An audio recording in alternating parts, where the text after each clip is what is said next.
Welcome. I'm really curious. Are you already tucked in bed or still trying to relax? If you enjoy falling asleep to history, I'd be so grateful if you liked this video and subscribed. Drop a comment and tell me what story you'd love to hear next. Somewhere beyond the reach of the ordinary day, somewhere past the fading blue of dusk and the first quiet settling of the stars, there is a world that still breathes.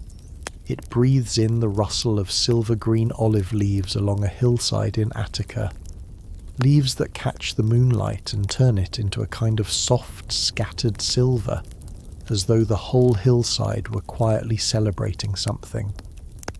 It breathes in the slow, rhythmic wash of the Aegean Sea against pale limestone shores, that patient and ancient sound that has not changed in 2,500 years, the same sound that Athenian fishermen heard when they pulled their nets in before dawn, the same sound that woke the philosophers from their dreams and sent them walking to the harbour to think about the sea and what lay beyond it.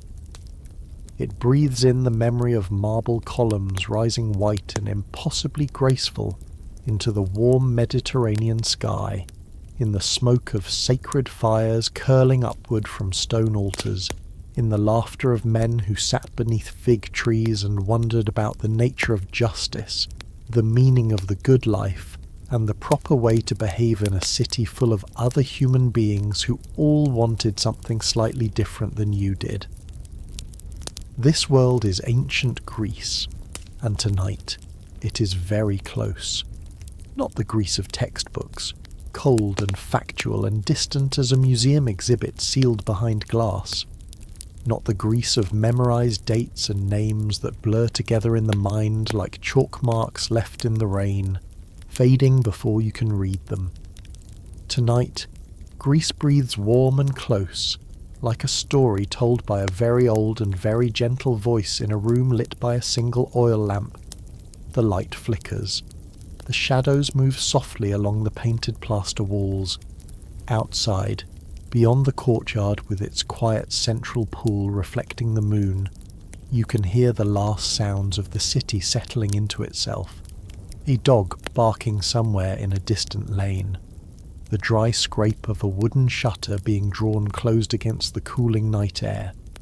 The low, drowsy murmur of neighbours finishing a conversation before they too fold themselves into sleep and let the darkness carry them somewhere quiet and warm. This is the hour we enter the ancient world. This gentle, amber-lit, almost dreaming hour. Ancient Greece was not one single place. That is one of the first things any patient historian will tell you. If you sit with them long enough, if you let the conversation slow to the pace of olive oil dripping from a stone press, patient and golden and unhurried, ancient Greece was a world of city-states, each one proud and separate and fiercely individual, like a collection of very strong-willed neighbours who lived close together, sometimes borrowed each other's tools and recipes and ideas, and sometimes went to war over matters that seem, from the distance of 2,500 years, quite spectacularly trivial. There was Athens, the great city of thought and philosophy and democracy, sitting on her rocky hill in Attica with the Parthenon gleaming above her like a crown of pale stone and firelight.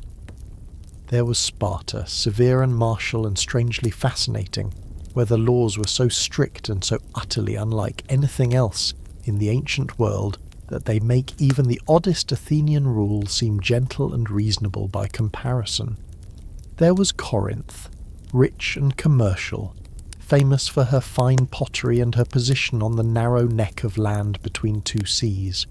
There was Thebes, and Argos, and Miletus, and 100 other cities scattered like pale stones across the mainland and the islands and the coasts of Asia Minor, each one living by its own rules, its own traditions, its own very particular sense of what it meant to live correctly and well.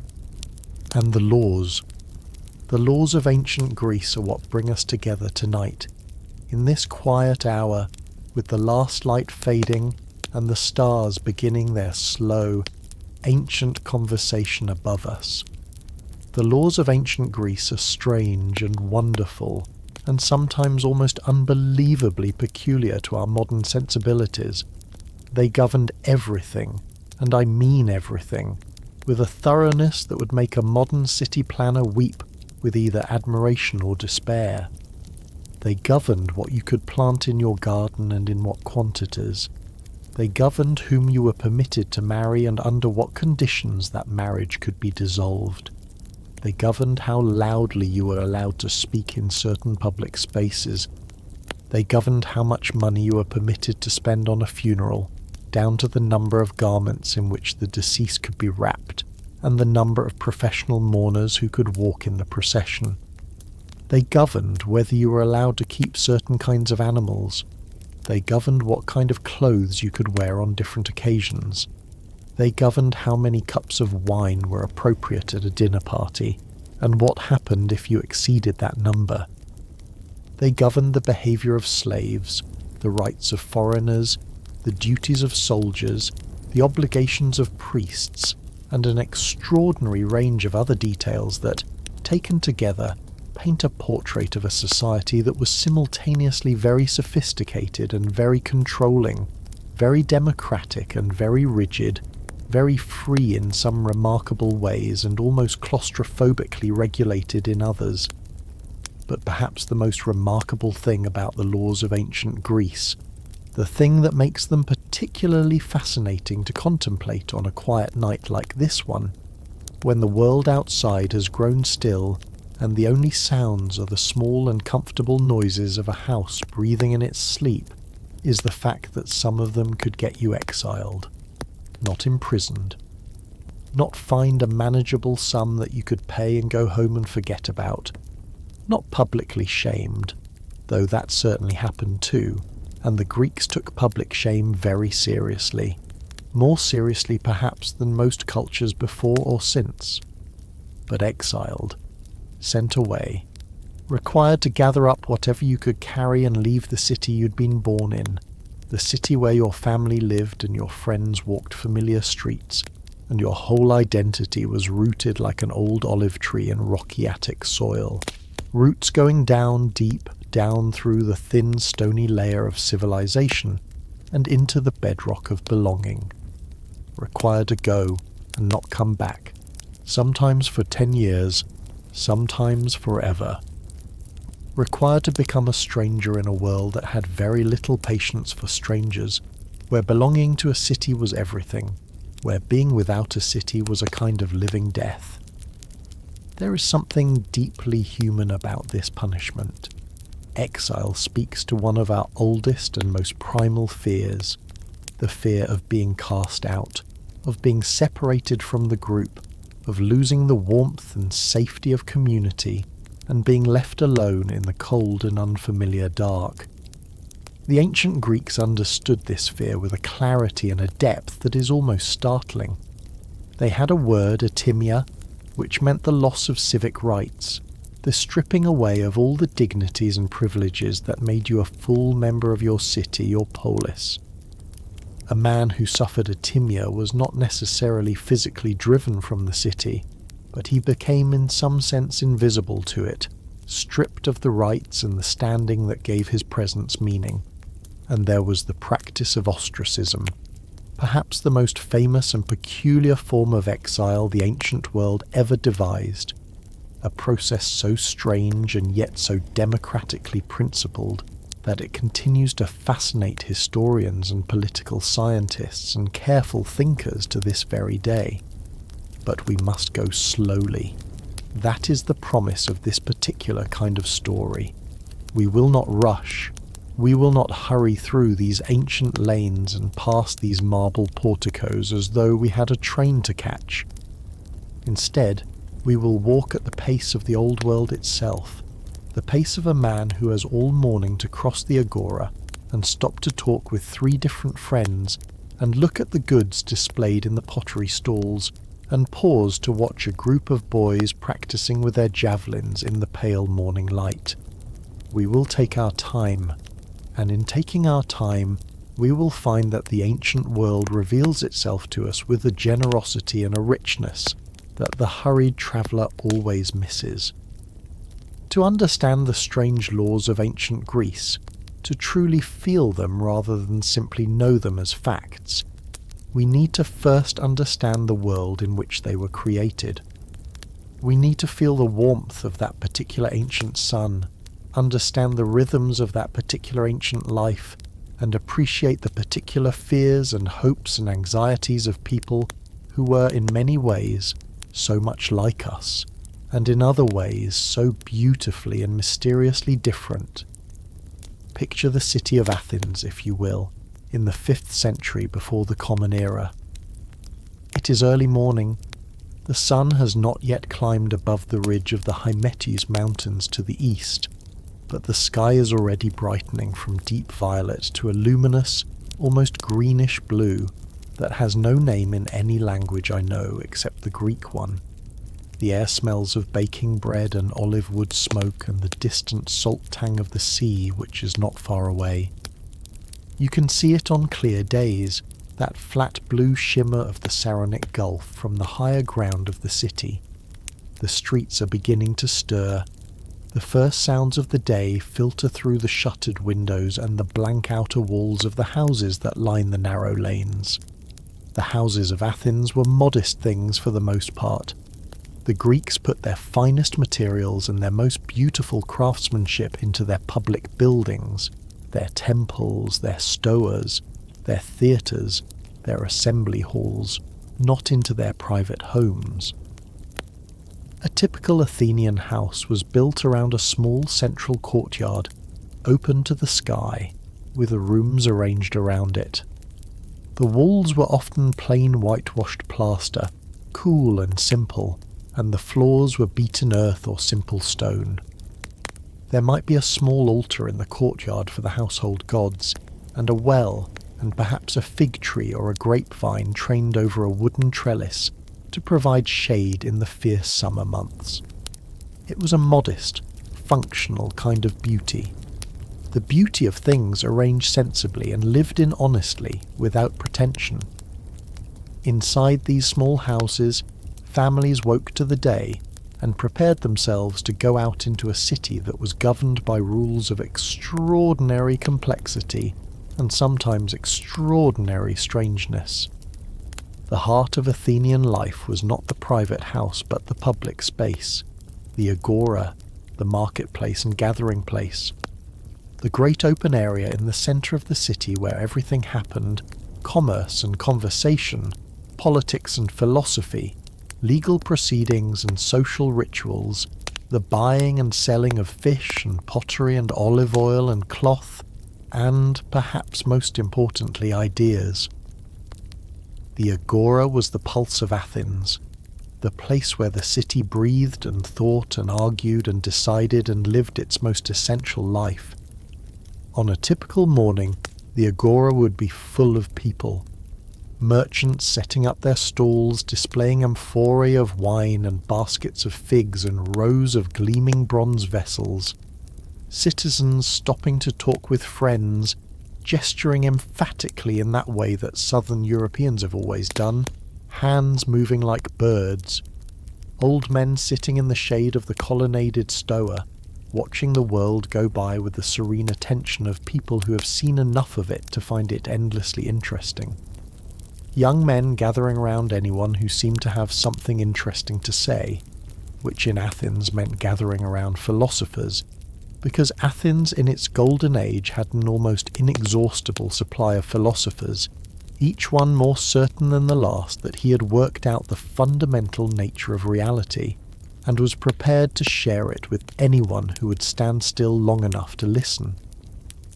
It was in this agora, and in the assembly hill called the Nix where the citizens met to vote and debate, and in the law courts scattered around the city, that the laws of Athens were made and discussed and enforced and sometimes changed.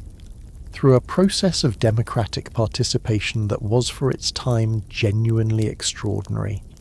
Athens in the 5th century before the Common Era was a democracy, or at least it was something that called itself a democracy, and functioned as one in ways that were genuinely remarkable, even if that democracy had very strict limits on who was allowed to participate in it.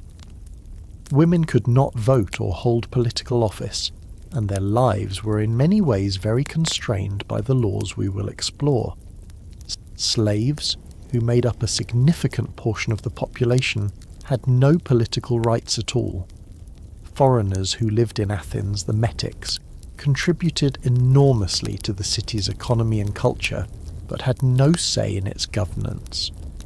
Only adult male citizens, those born of Athenian parents on both sides after Pericles reformed the citizenship laws in 451 before the Common Era, were full participants in the democratic process. But among that group, many thousands of men, the principle of democratic participation was taken with profound seriousness. Every citizen had the right to speak in the assembly. Every citizen had the right to vote. Every citizen had the right to be tried by a jury of his peers, a jury that might number in the hundreds, drawn by lot from the citizen body, people who brought with them all their prejudices and sympathies and personal histories, and decided cases not by a trained judge applying precise legal standards, but by the collective gut feeling of a crowd of ordinary men.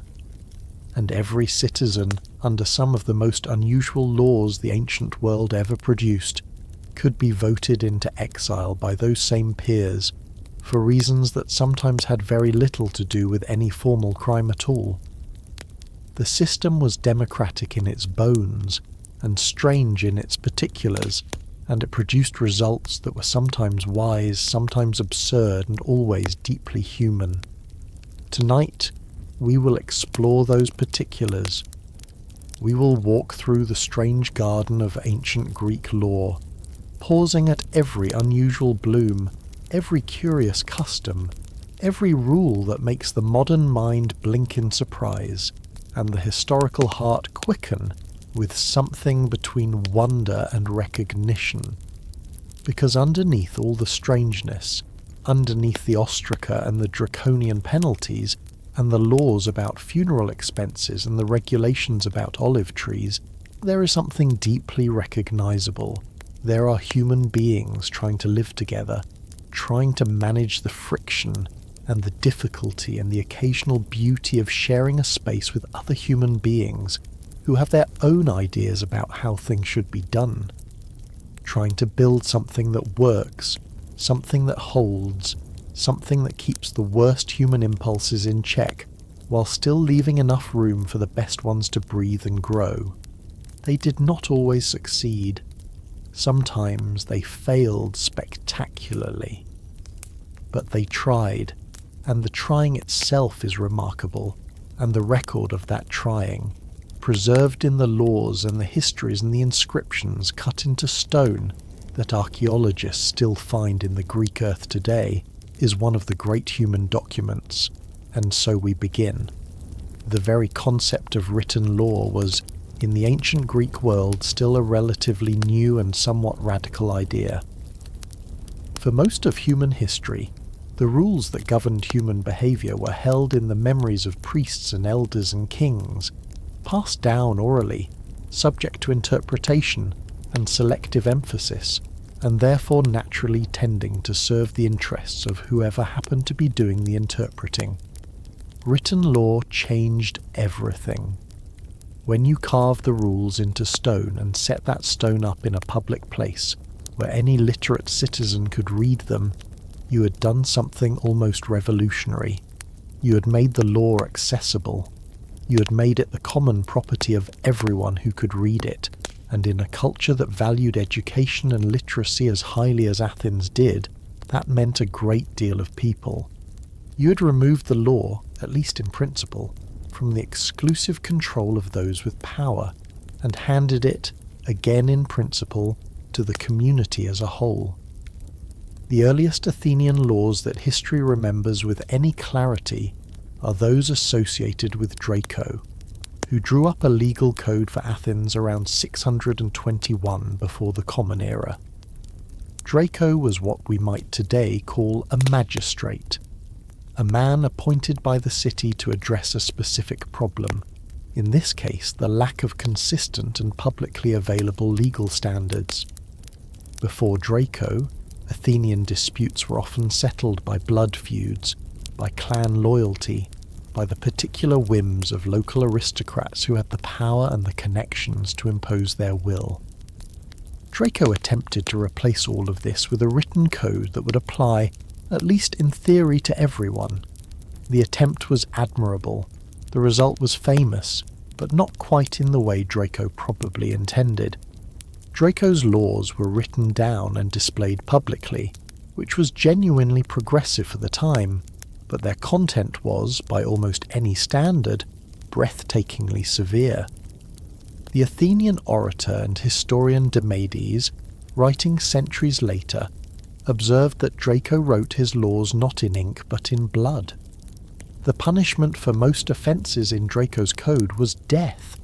Stealing vegetables from a garden. Death. Being idle in a way that the community found unacceptable. Death. Killing a person. Death. Naturally. But also, in certain circumstances, death for the killing of a slave. The comprehensiveness of the death penalty was apparently not accidental.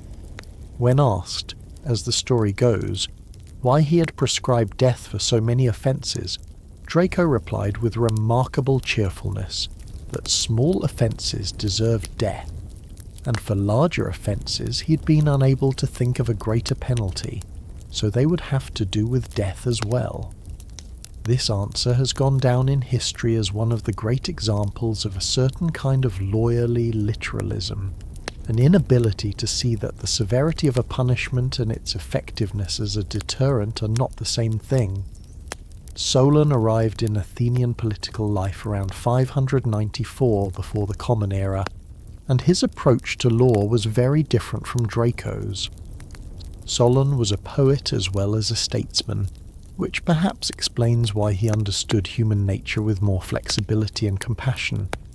He had also travelled widely, which gave him a comparative perspective that was unusual for the time. He had seen how other people organised themselves, what worked and what produced nothing but resentment and violence. When he was appointed to reform the laws of Athens, he approached the task with what we might call pragmatic wisdom. He did not try to impose an ideal order on imperfect human beings. He tried to find rules that imperfect human beings could actually live by, that addressed real problems, that were proportionate to actual offences, and that left enough space for individual freedom that citizens would feel they were participating in their city rather than simply being controlled by it. Solon cancelled the debts that had reduced free Athenian citizens to slavery, a reform he called the Sysaktheia, or shaking off of burdens, which is one of the most evocative names for a political reform in the entire history of politics. He reorganized Athenian society into 4 classes based on wealth rather than birth, which was a significant democratizing step, because it meant that a man could move up in social and political standing by becoming more prosperous, not only by being born to the right family. He established a council of 400 citizens to prepare business for the General Assembly, and he expanded the right of citizens to participate in legal proceedings. Most importantly for our purposes, he rewrote the law code with a much greater sense of proportion, keeping only Draco's laws on homicide and replacing everything else with something more measured and humane. Some of Solon's laws were themselves quite strange, at least from a modern perspective, and we will visit them in some detail as our night continues. But the important thing about Solon is not any individual law, but the framework he created, a framework that said, in essence, that the law belongs to the community, that the community has a right to make its laws and change them when they stop working, and that even the most important citizens, even the wealthiest and most well-connected, are subject to those laws. This was an idea that was not quite democratic in the full modern sense, but it pointed in that direction with unmistakable clarity. After Solon came a period of tyrants, men who seized power and ruled by personal authority rather than law. The most famous of these was Pisistratos, who ruled Athens 3 separate times in the 6th century before the Common Era, and who was, by the standards of ancient tyrants, actually rather reasonable, encouraging agriculture and the arts and maintaining Solon's laws for the most part. But tyranny is tyranny, however reasonable, and when Pisistratos' sons proved less moderate than their father, the Athenians eventually overthrew them. It was in the aftermath of this that Cleisthenes made his great reforms, reorganizing the entire structure of Athenian political life and, according to many historians, introducing or formalizing the practice of ostracism. Cleisthenes' reforms, enacted around 508 to 507 before the Common Era, were the true foundation of Athenian democracy. He broke up the old tribal system that had allowed aristocratic families to maintain their traditional power bases and replaced it with 10 new tribes, each composed of citizens drawn from 3 different geographical regions of Attica: the city, the coast, and the inland areas. This mix of people from different backgrounds and regions in each tribe was deliberate. It meant that no single family or clan could dominate a tribe, and it meant that citizens were constantly interacting with people they might otherwise never have met. It was, in its way, a quite sophisticated attempt to engineer social cohesion and prevent the concentration of power. The lawmaking process in democratic Athens was multi-layered and involved remarkable levels of citizen participation. The assembly, or ecclesia, met on the Nix Hill roughly 40 times a year and was open to all male citizens over 18. Any citizen could speak, though the practical realities of time and attention meant that most speaking was done by those who had a talent for oratory and a willingness to stand up before thousands of their peers and argue a case. Decisions were made by show of hands or by vote, with the majority ruling. The Council of 500, chosen by lot from citizens over 30, prepared business for the assembly and handled much of the day-to-day administration of the city. The law courts employed large juries, sometimes of 500 citizens or more for important cases, also chosen by lot, and their decisions were final. One of the most fascinating and unusual aspects of the Athenian legal system was the reliance on lay juries rather than professional judges. The men who decided cases in the Athenian courts were not trained in law. They were ordinary citizens who had agreed to serve on juries, swearing an oath at the beginning of each year to judge fairly and according to the laws. They listened to both sides present their cases, typically within strictly limited time periods measured by a water clock called a clepsydra, and then voted, each juror dropping a bronze token into an urn to indicate his verdict. The token had a hollow axle if it meant guilty, a solid axle if innocent, and the tokens were designed so that a juror could hold one in his closed fist without revealing which kind it was until he dropped it, ensuring the secrecy of the vote. This system had many virtues and several significant weaknesses. Among the virtues was its democratic character, the sense that justice was truly in the hands of the community. Among the weaknesses was its susceptibility to emotion, prejudice, and rhetoric. A skilled speaker could sometimes talk a clearly guilty man to freedom, or a clearly innocent man to ruin.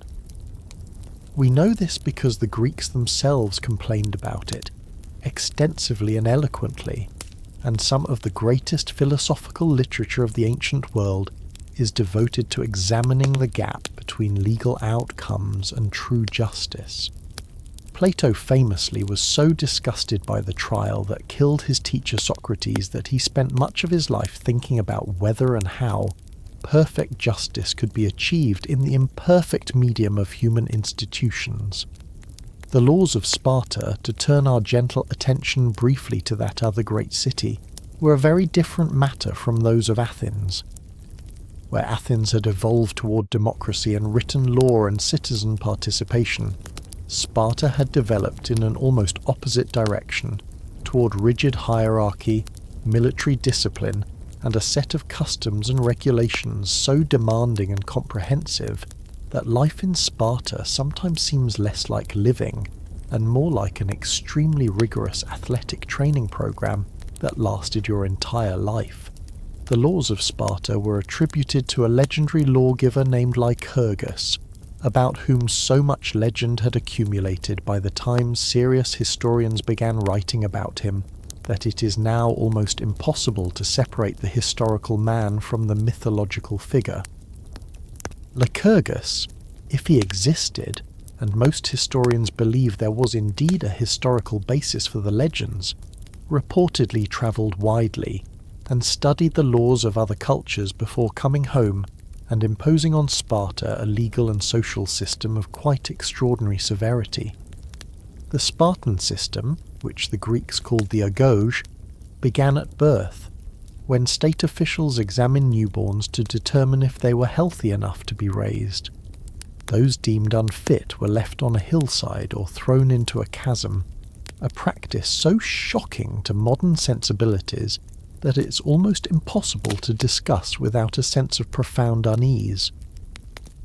But it is historically attested, and it tells us something important about the Spartan worldview, in which the individual existed almost entirely in service to the collective, and in which anything that might weaken that collective was regarded with cold pragmatism.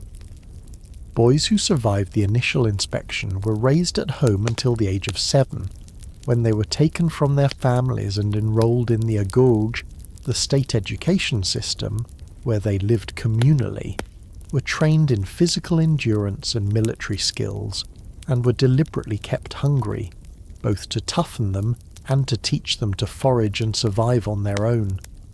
Spartan laws about exile were different in character from those of Athens.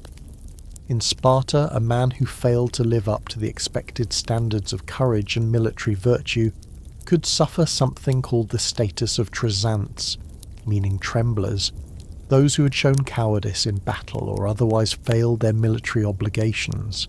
The trezants were not necessarily exiled from the city, but they were subjected to a form of social death that was in many ways worse. They were excluded from public offices. Other men refused to give them fire or to wrestle with them. They had to walk around in patched cloaks as a mark of shame. No decent family would allow their daughter to marry a trembler. They were effectively non-persons in a society that defined personal identity almost entirely through military and communal standing. It was a form of internal exile, a casting out that happened within the walls of the city rather than beyond them.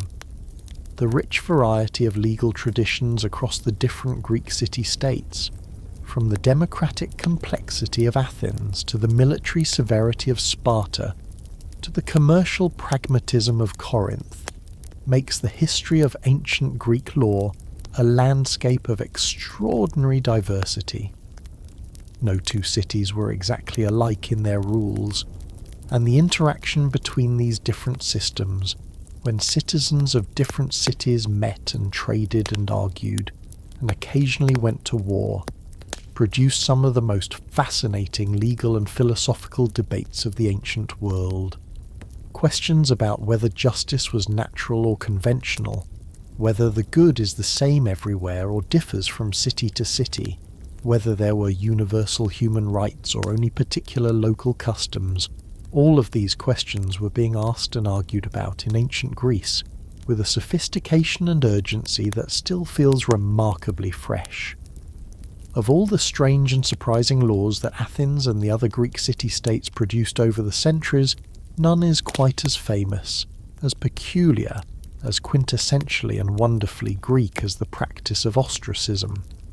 The word itself has survived into our modern language, and we use it casually to mean any form of social exclusion, when someone is iced out of a group or shunned by their community. But in its original Athenian context, ostracism was something far more specific, far more formal, and far more strange than anything we normally mean by the word today. It was, in its own peculiar way, a masterpiece of democratic engineering, and it is worth understanding in every detail. The practice of ostracism in Athens worked as follows. Once a year, in the late winter or early spring, the citizens of Athens gathered in the assembly and voted on a single preliminary question. Should there be an ostracism this year? This question was voted on before any specific target was named. If the majority decided yes, an ostracism would proceed, then the actual vote took place some weeks later in the agora. On that day, each citizen who wished to vote would come to the agora carrying a piece of broken pottery, called an ostrakon, the word from which ostracism takes its name. On this piece of pottery, the voter would scratch the name of the person he thought should be sent into exile. The pieces were then collected and counted. If a minimum threshold of votes was reached, typically said to be 6,000 votes in total, the man whose name appeared most often on the potsherds was required to leave Athens within 10 days. He would be gone for 10 years. Think about what this means for a moment. A man could be sent into exile for 10 years, not because he had been accused of any crime, not because he'd been tried and found guilty of any wrongdoing, not because he had harmed anyone or broken any law. He could be exiled simply because 6,000 or more of his fellow citizens had decided, independently and for their own various reasons, that the city would be better off without him for a while. There was no accusation, no defence, no trial, no formal process beyond the vote itself.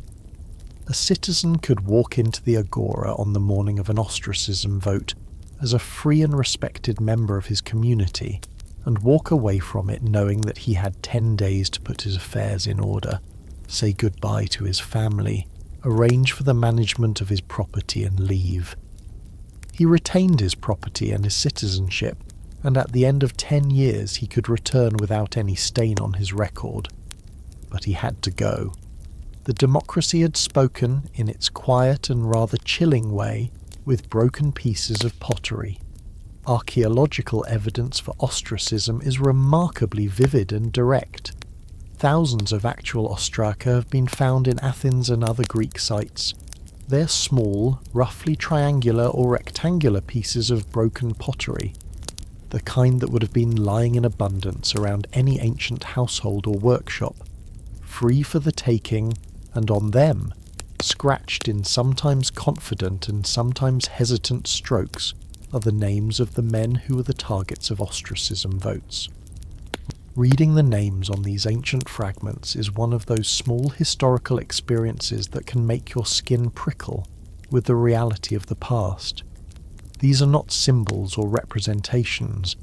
These are the actual objects that actual people held in their actual hands in the Athenian agora 2,500 years ago, and scratched a name on and dropped into a pile that would determine another person's fate.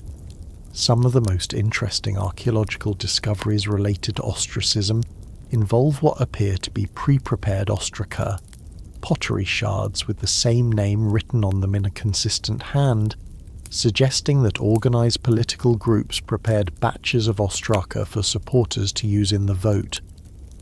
This tells us that even in ancient Athens, political operatives were at work behind the scenes, organising campaigns, preparing materials, trying to ensure that enough votes were cast for or against a particular target to achieve the desired result.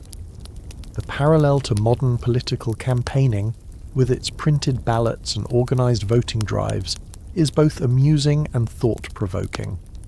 The most famous surviving collection of ostraka from Athens was discovered in a well near the north slope of the Acropolis in 1937. In that well, archaeologists found almost 200 ostraka bearing the name of Themistocles, one of the great Athenian statesmen, all of them written in the same handwriting, apparently by the same person.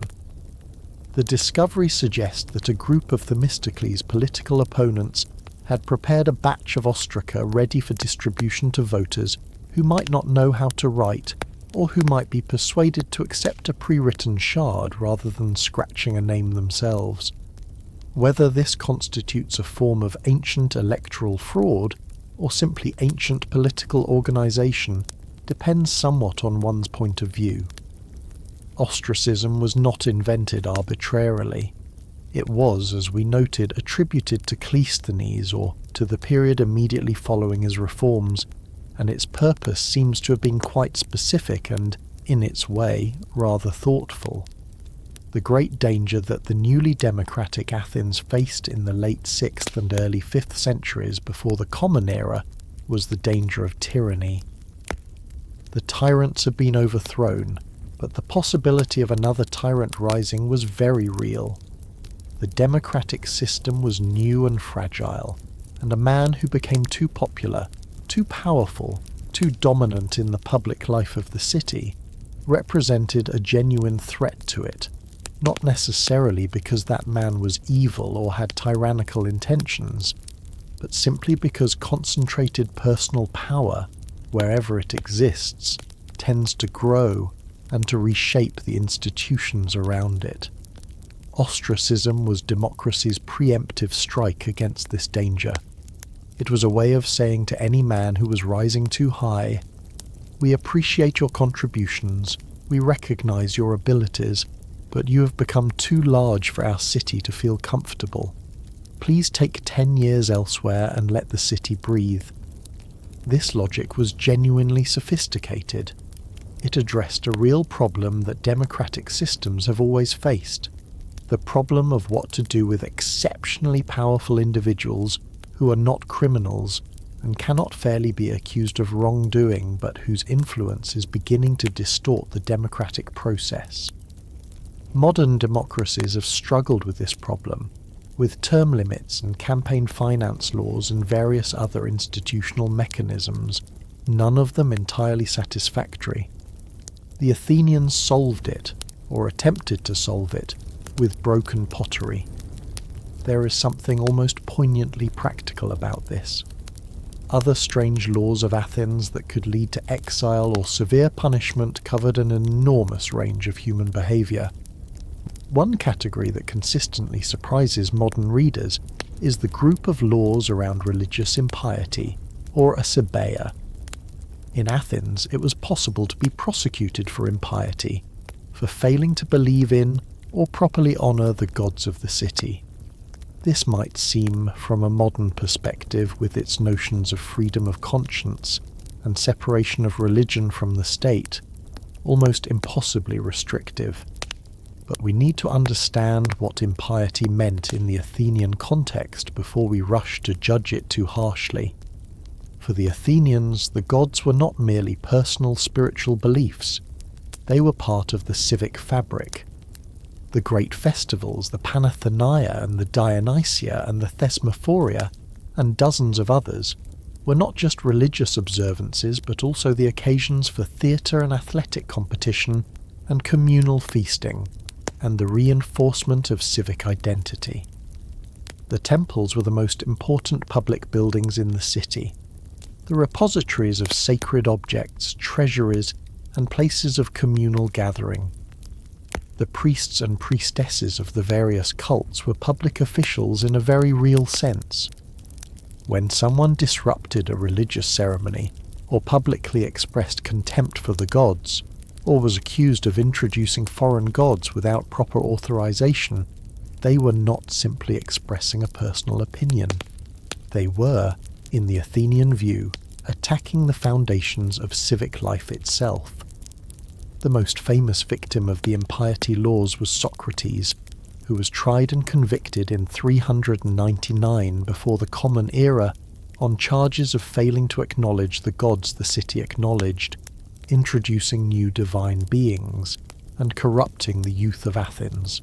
Socrates was not exiled. He was sentenced to death and drank hemlock in his prison cell, a story so famous and so resonant that it has echoed through Western thought for 2.5 millennia. But before Socrates, there were others who were prosecuted for impiety and who chose exile over whatever punishment awaited them. Anaxagoras, the philosopher and friend of Pericles, was prosecuted for asserting that the sun was not a god but a large hot rock, a proposition that seemed perfectly reasonable to him as a natural philosopher, but was deeply offensive to Athenians who had worshipped Helios as a divine being their entire lives.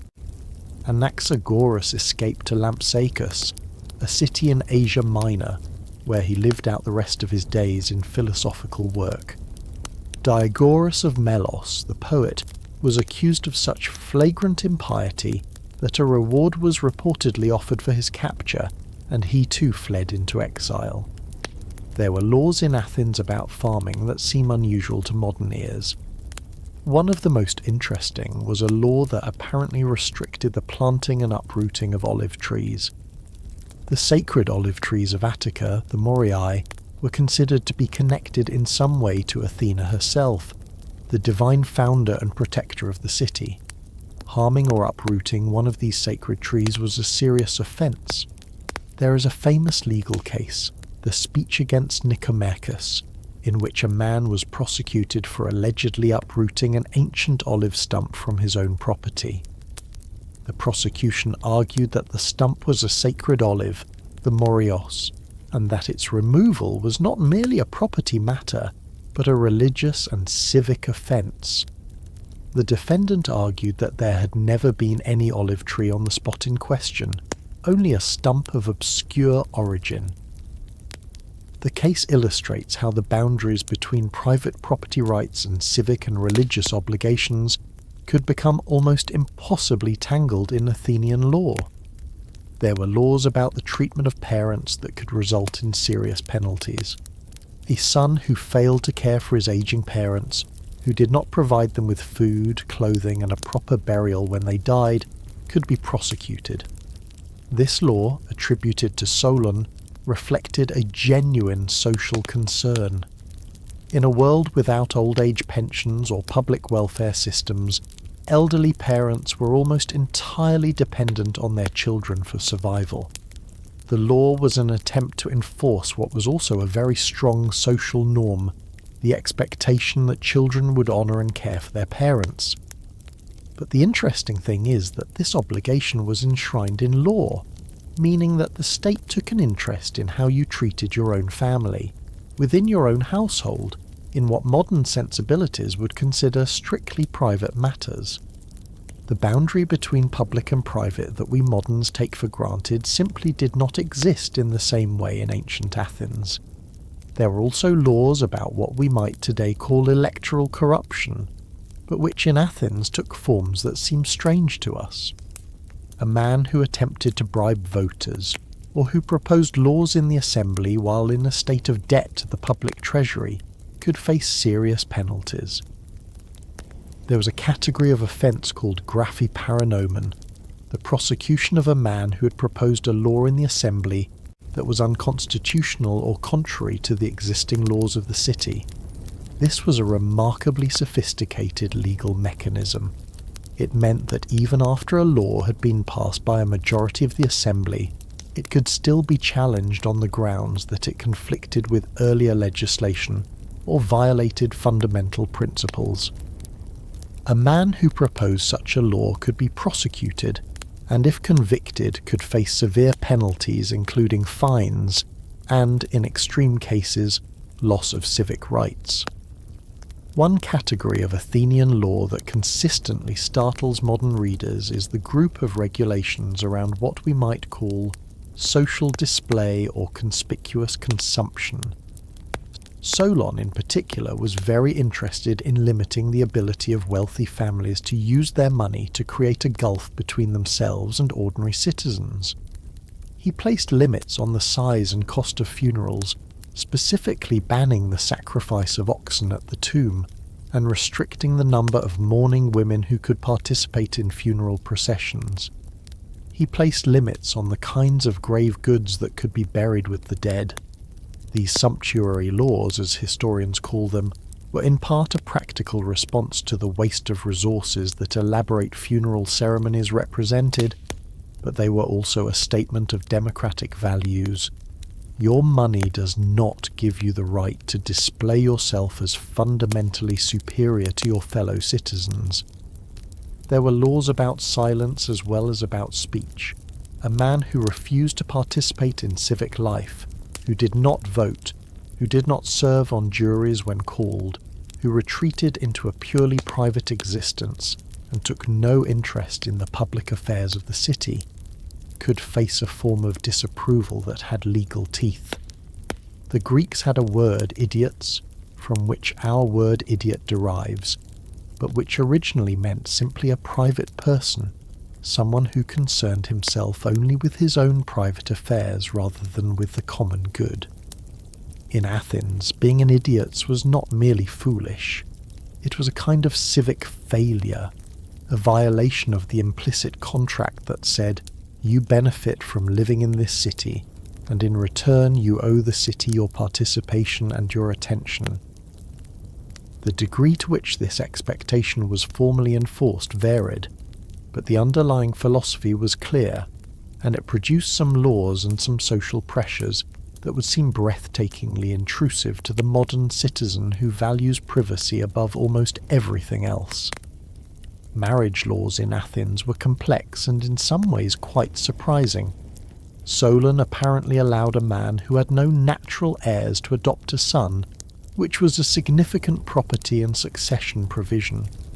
But the laws around the inheritance of property through daughters were particularly interesting. An epikleros was a daughter whose father had died without sons, making her the nominal heiress to his estate. But in Athenian law she did not fully inherit in the modern sense.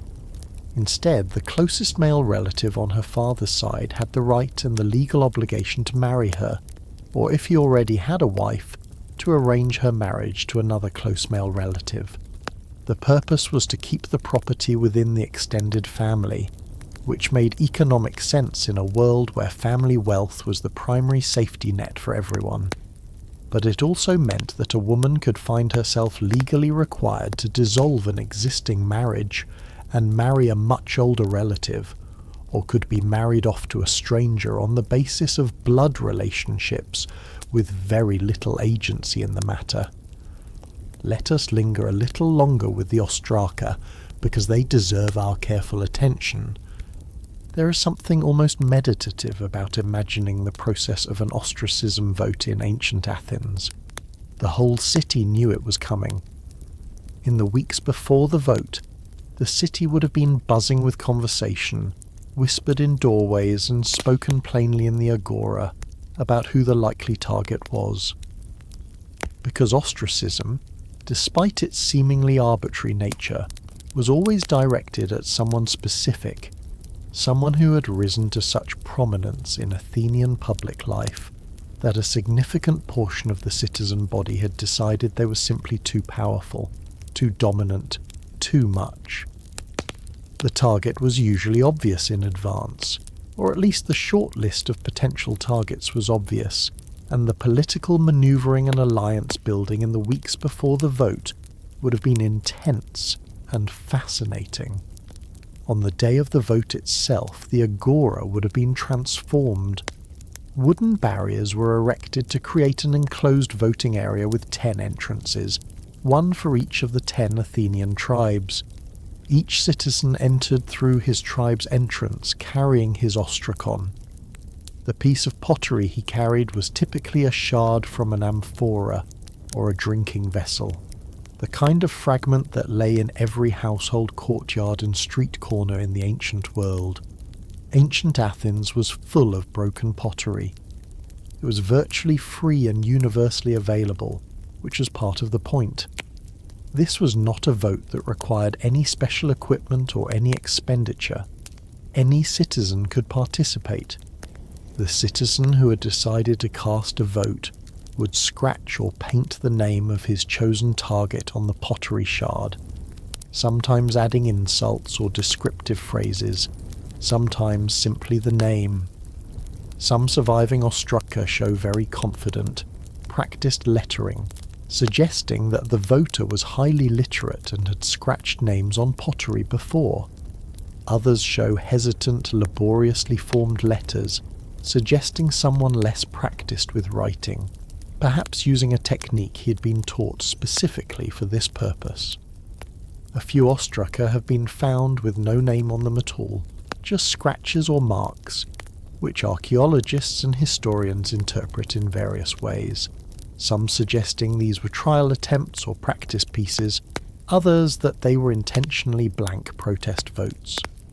When all the votes had been cast, officials counted them. If the total number of votes reached the required threshold, generally understood to have been around 6,000, the counting continued to determine who had received the most votes. The man with the most votes was then announced as the target of the ostracism. A herald would proclaim the result in the agora, and the word would spread through the city with the speed that only genuinely important news travels. The target had 10 days to leave Athens and all of Attica, 10 days to settle his affairs, arrange for the management of his property and household, say whatever needed to be said to his family, and go. He could choose where to go within the Greek world, as long as it was far enough from Athens to satisfy the terms of the ostracism, which typically meant crossing the borders of Attica. 10 years. That is a long time to be away from everything you know and love. A child born on the day you left would be 10 years old when you returned. A parent in their 60s might not live to see you come home. Your business interests, your political alliances, your friendships, your standing in the community, all of these things might be entirely changed by the time you came back, if you came back. Some men who were ostracized never returned to Athens at all, choosing to live out their days in other cities rather than face the complicated uncertainties of a return. Others returned and found that the political climate had shifted so dramatically in their absence that they were welcomed as heroes, their exile conveniently forgotten by the same people who had voted for it. The system had a curious built-in mercy that is easy to overlook. The ostracized man retained his property. He was not ruined financially. His family could remain in Athens, managing their affairs in his absence, and he could communicate with them and with his agents. He was not a criminal, and no crime was recorded against his name. When he returned, his civic rights were fully restored, as though the whole episode had never happened. This was quite different from the penalties attached to actual legal convictions, which could strip a man of his property and his civic rights permanently. The Athenians, in designing ostracism, were careful to make it a form of precautionary removal rather than a punishment, a distinction that seems almost comically subtle, but that mattered enormously to Athenian concepts of justice. The practice of ostracism was also available, in various forms, in other Greek cities, though Athens is the most famous example. Ostracism was practiced in Argos, Syracuse in Sicily, and Miletus, among others. In Argos, the instrument of the vote was a potsherd, like in Athens. In Syracuse, the practice used olive leaves, or petalism, from the Greek word for leaf, petalon, which is why the Syracusan version is sometimes called petalism rather than ostracism. The underlying principle was the same, a democratic mechanism for the temporary removal of dangerously powerful citizens without formal accusation or trial. The last known ostracism in Athens took place around 417 before the Common Era, and it has a story attached to it that is almost too perfectly ironic to be believed, yet it is well attested. The two most powerful politicians in Athens at the time were Nicias and Alcibiades. Both were prominent, both were controversial, and both had reason to fear that the other might engineer an ostracism vote against them. An ostracism was called, and the expectation was that one of them would be its target. What happened instead was that the two men, who were political opponents and had every reason to hate each other, apparently struck a deal.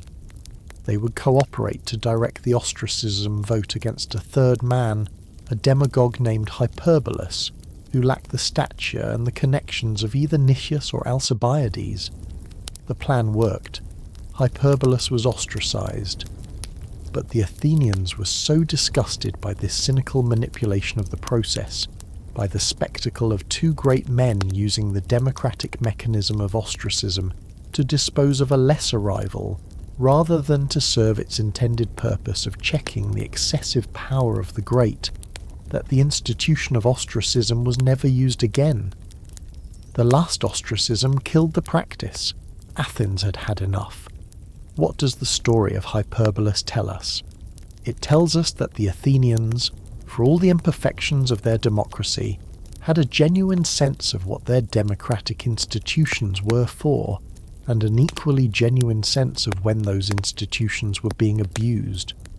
They could tolerate the strangeness of ostracism, the arbitrary quality of it, the way it could fall on a man who had done nothing wrong, because they believed in its purpose.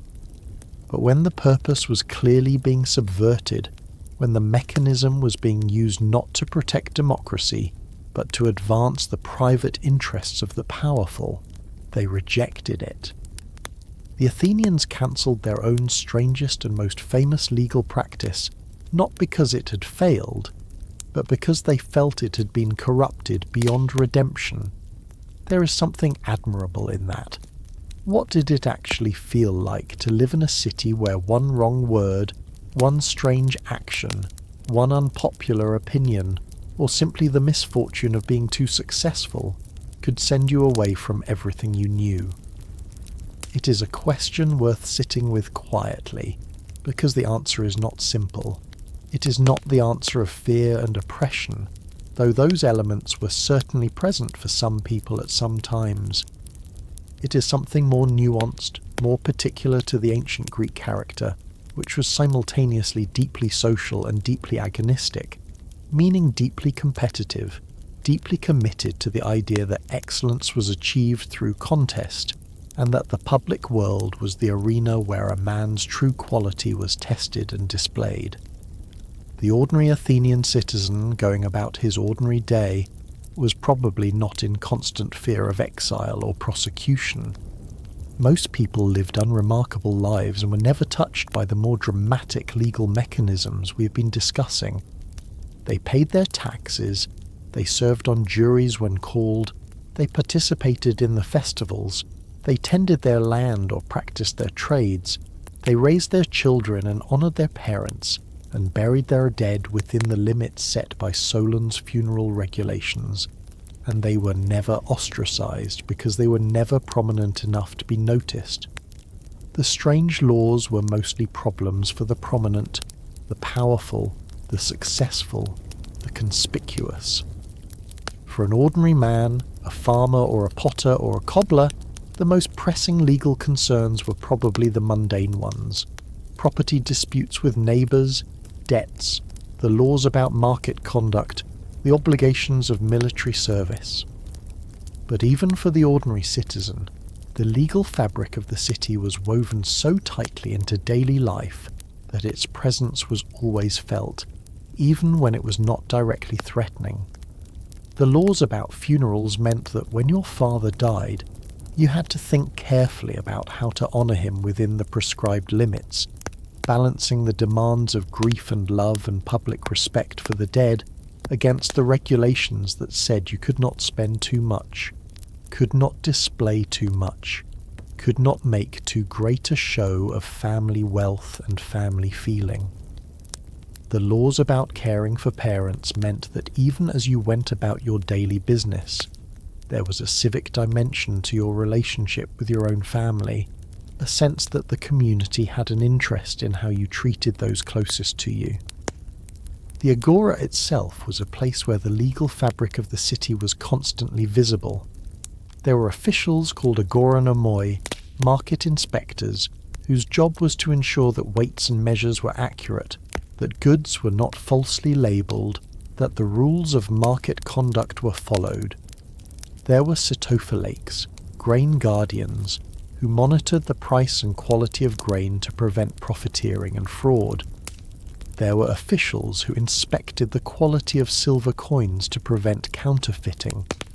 All of these roles existed because there were laws that defined proper market conduct, and someone had to enforce them. The agora was a regulated space, and the regulations were enforced with a casualness that suggests they were simply part of the texture of daily life, rather than something unusual or threatening. The gymnasium was another space where law and daily life intersected in interesting ways. The gymnasium was not merely an athletic facility. It was a social institution, a place where men of all ages gathered to exercise, to talk, to form friendships, and, in the Athenian case, to engage in the particular form of mentorship and social bonding between older men and younger men that was a characteristic feature of Greek culture. The gymnasium had its own rules and customs, enforced partly by law and partly by social convention. There were laws about the age at which boys could enter the gymnasium alone or with adults. There were rules about the behaviour expected of those present. The gymnasium was, in a sense, a microcosm of the whole city, a place where the laws of the community met the bodies and the conversations of its members in a daily embodied way. The symposium, the Greek dinner party, was governed by both custom and law. A symposium was not a dinner in the modern sense. It was a ritualized gathering of men, usually in the evening at someone's house, for the specific purpose of drinking wine and engaging in conversation. The guests would recline on couches arranged around the room, and a symposiarchs, a sort of master of ceremonies chosen at the beginning of the evening, would decide how much water to mix with the wine, a very important decision since the Greeks always drank their wine mixed with water, and how many cups would be drunk. There were social norms that functioned with the force of law about proper symposium behaviour, the importance of conversation, the expectation of musical performance, the protocols around toasting and pouring libations to the gods, the rules of proper drunkenness versus improper drunkenness. Getting drunk enough to be convivial and philosophical was acceptable. Getting drunk enough to be violent or obscene was not, and could result in serious social and legal consequences. The relationship between citizens and slaves was also governed by a complex web of laws and customs.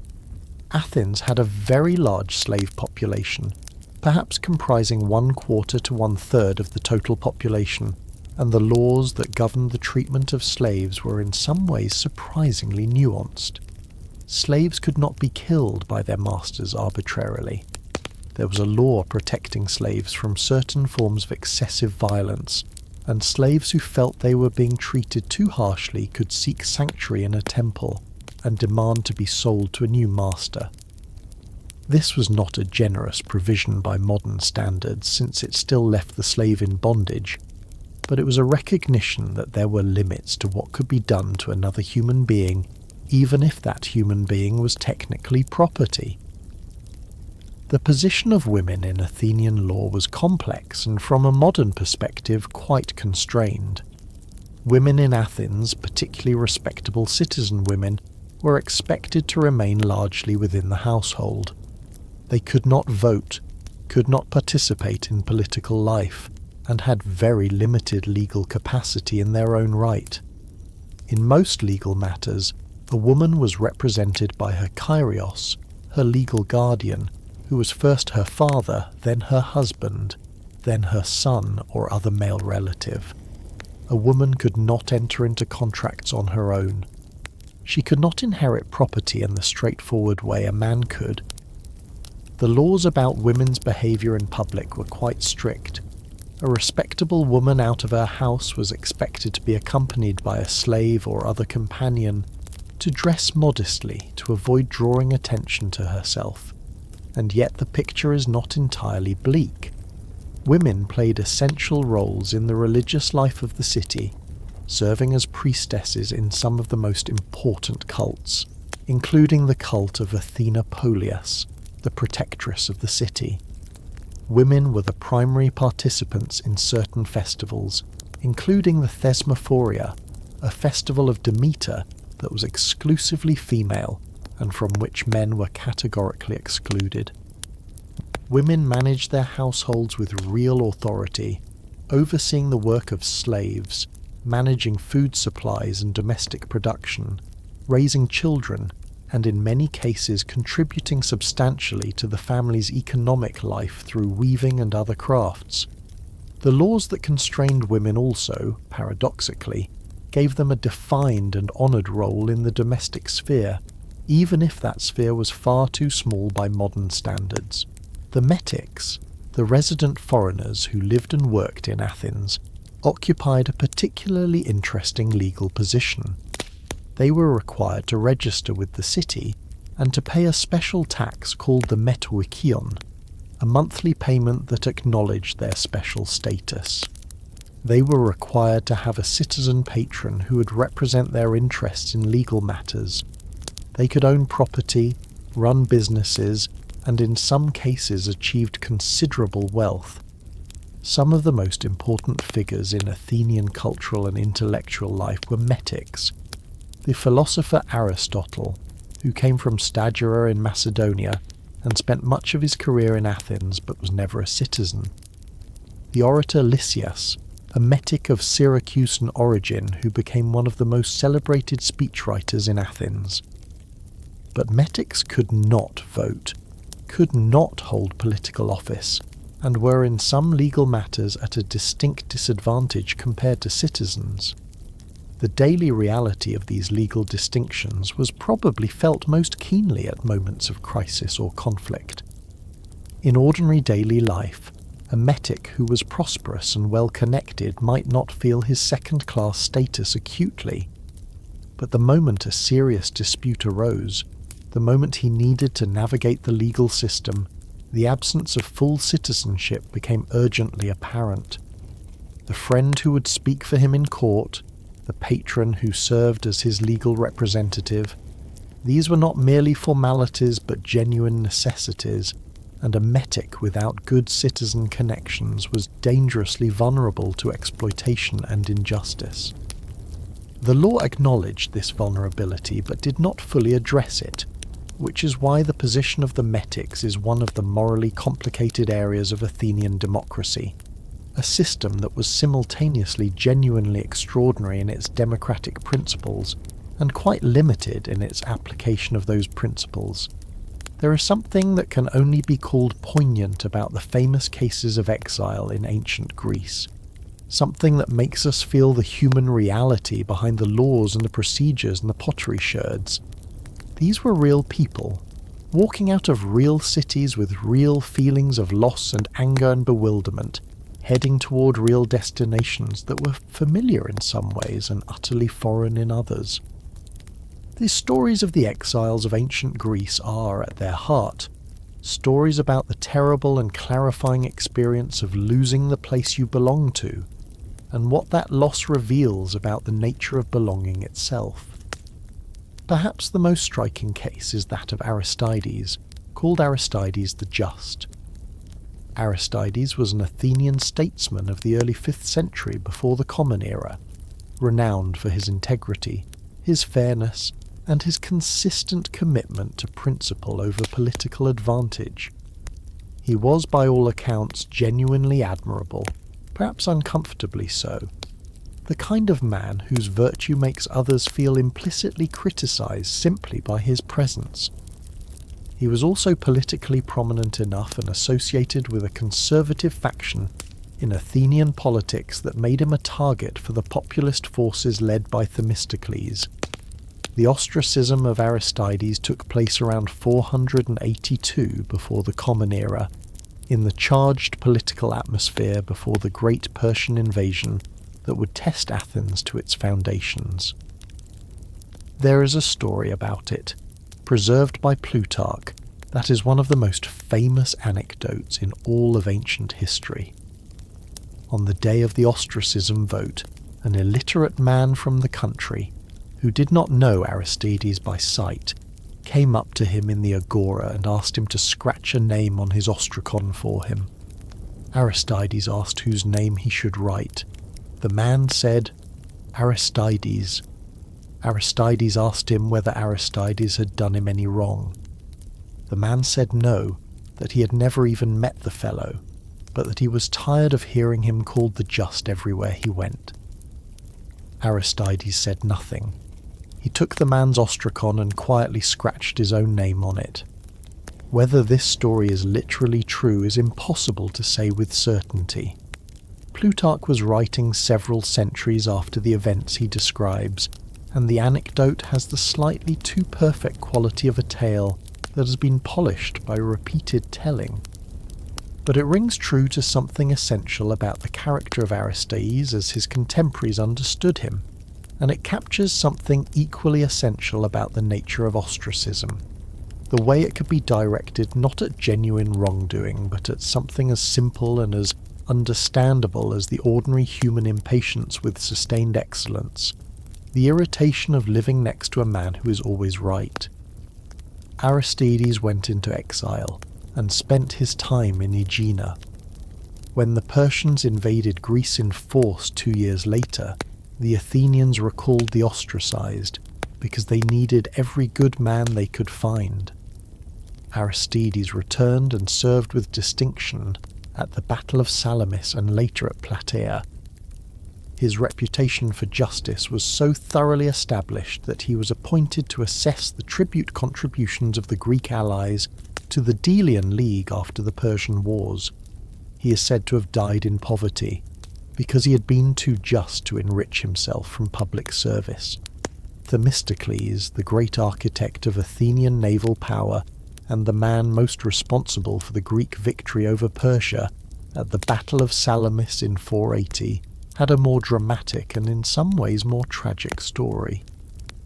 Themistocles was a political genius of a quite extraordinary order, a man who combined strategic vision with tactical brilliance, who had persuaded the Athenians to build the fleet that saved Greece, and who had the kind of dominant personality and the kind of gift for self-promotion that made him both indispensable and, eventually, intolerable.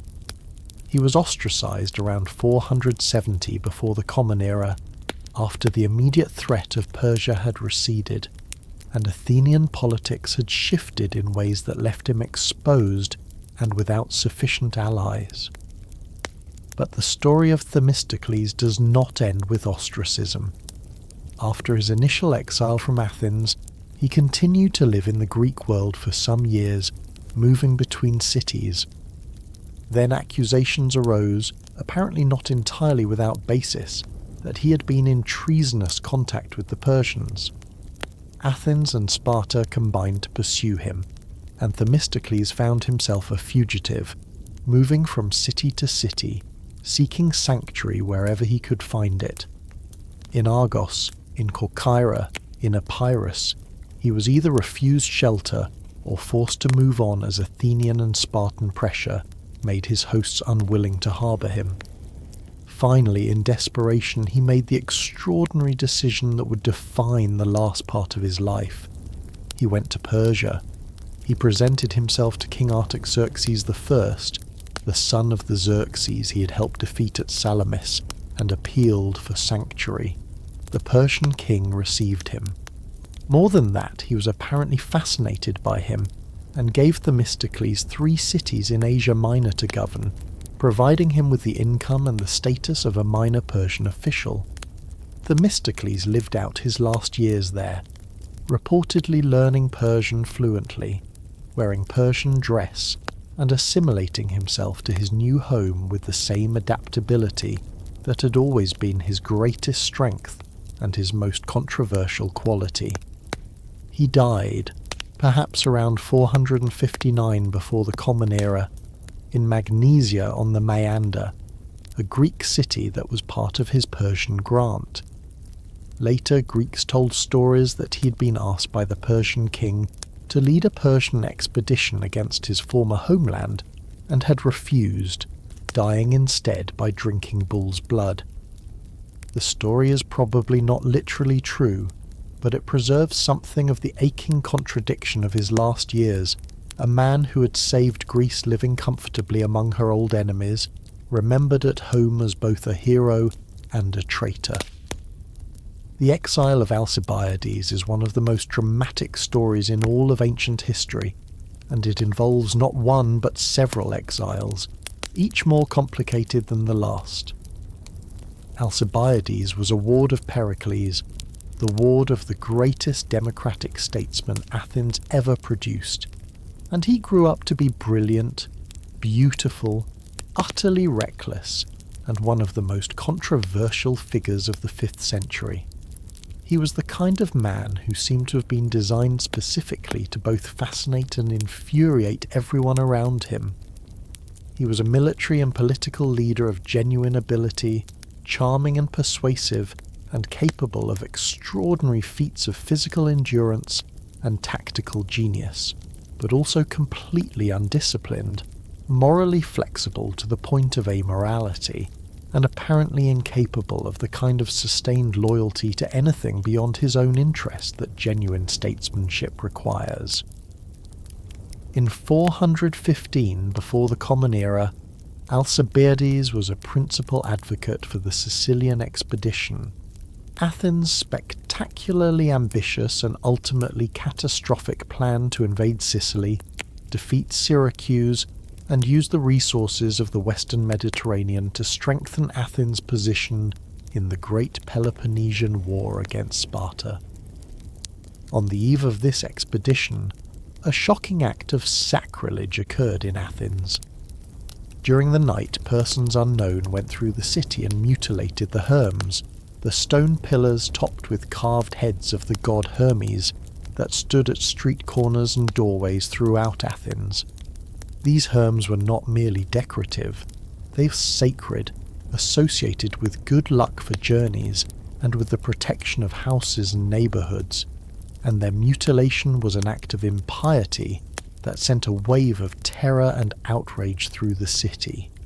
No one knew who had done it, but accusations flew, and the name of Alcibiades came up repeatedly, partly because he was known to be the kind of man capable of such a stunt, and partly because his enemies saw an opportunity. Alcibiades asked to be tried immediately before the expedition sailed, so that he could either clear his name or face punishment and have the matter settled.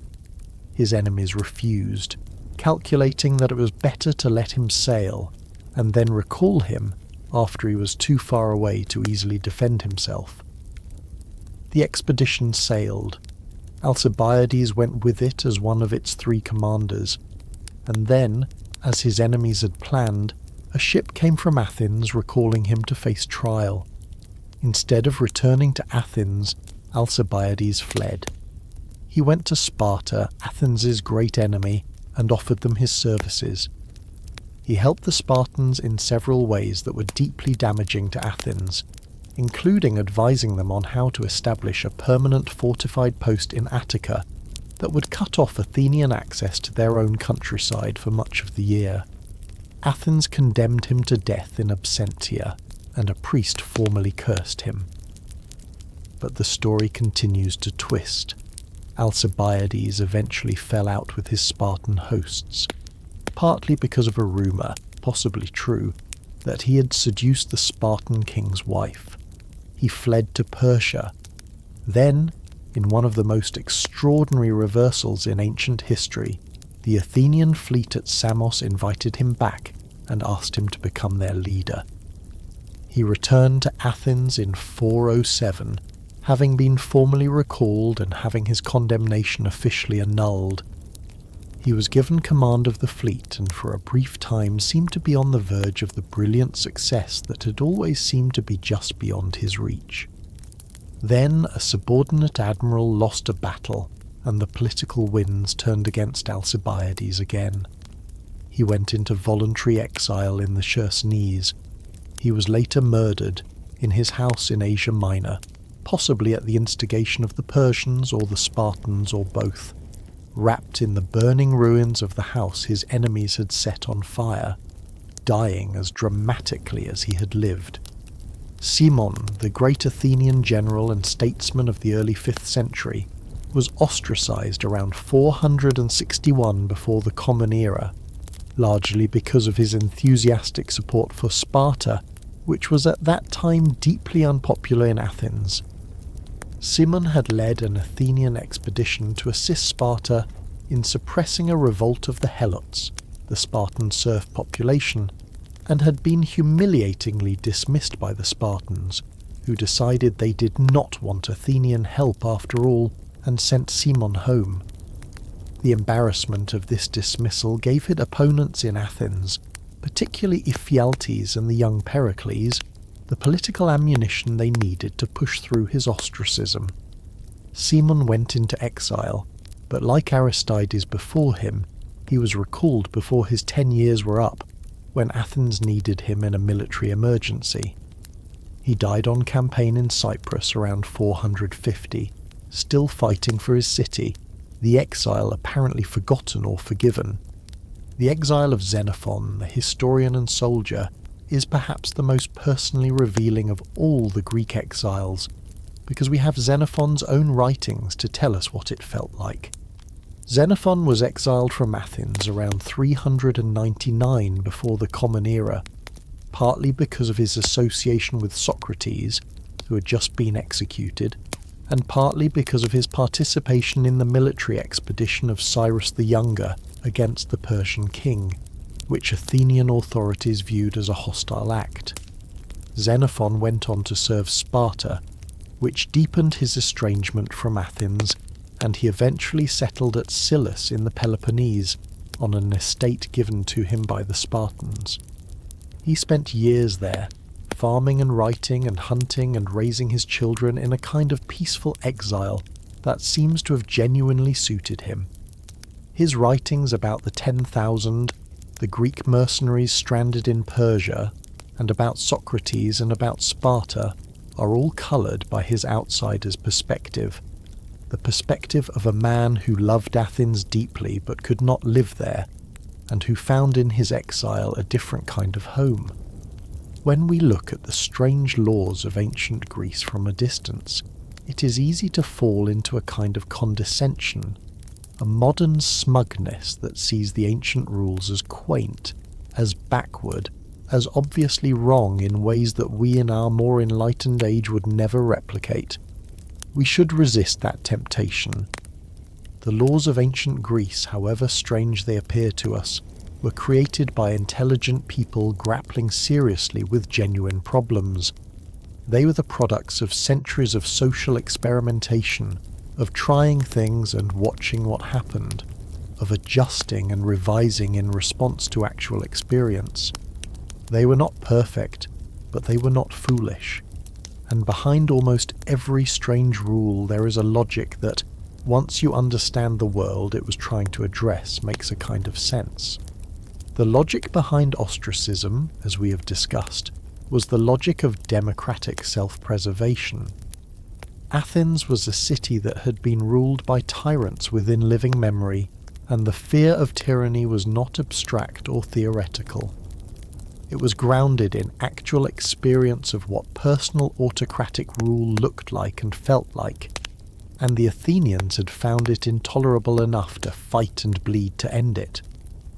Ostracism was their attempt to build a mechanism into the democratic system that would prevent the rise of another tyrant not after the fact, not through rebellion and civil war, but preemptively, quietly, constitutionally, with pottery shards and a majority vote. That it was imperfect, that it could be misused, that it fell on some men who were innocent and missed some men who were genuinely dangerous, is true. But the underlying intention was coherent, and the problem it was trying to solve was real. The logic behind the laws about funerals and sumptuary display was the logic of democratic equality, or at least a version of it. The danger that Solon saw was the danger of a society that allowed its wealthy families to use their money to create such a visible and overwhelming display of their superior status that the principle of civic equality became meaningless in practice. if one family could bury their dead with such spectacular ceremony that every other family in the city felt their own modest grief diminished and insignificant by comparison, then the law of equal citizenship was being eroded by the power of wealth. The sumptuary laws were an attempt to prevent wealth from purchasing a form of social dominance that was incompatible with democratic values. They were in their way a very early attempt to address the problem that political theory has grappled with ever since. How do you maintain a meaningful equality of citizenship in a society where economic inequality is real and substantial? The laws about caring for parents had an obvious social logic. In a world without state-provided old-age care, elderly parents who had no children to care for them were in genuine, literal danger of dying of neglect. The law stepped in where social norms alone were insufficient, requiring children to honour their obligations to their parents under legal penalty. This is a form of legal intervention in private family life that many modern people find uncomfortable.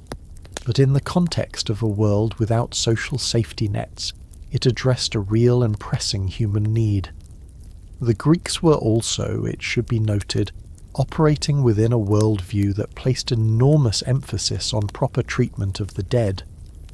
A parent who died without proper burial rites, who was not given the ceremonies that were believed to ensure a peaceful afterlife, was a source of supernatural as well as social concern. The laws about parental care were not merely practical, they were also religious. The laws about impiety were rooted in a theology and a political philosophy that saw the gods not as personal spiritual companions, but as civic powers whose favour was essential to the welfare of the community. When the Athenians went to war, they sought the gods' approval through oracles and sacrifice. When they planted their crops, they performed the proper rituals to ensure divine favour. When a plague struck the city, they interpreted it as evidence of divine displeasure and looked for the source of that displeasure in human misconduct. In this world view, a man who publicly denied the gods or mocked the sacred mysteries was not merely expressing a personal opinion.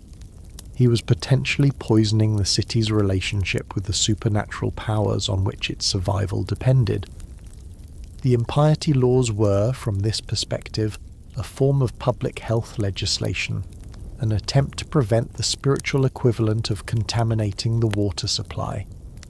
The laws about olive trees reflect a practical understanding of just how central olive cultivation was to the Athenian economy and the Athenian identity. Olive trees take many years to mature and produce fruit. An established olive grove represented generations of patient cultivation and was one of the most valuable agricultural assets in the Greek world.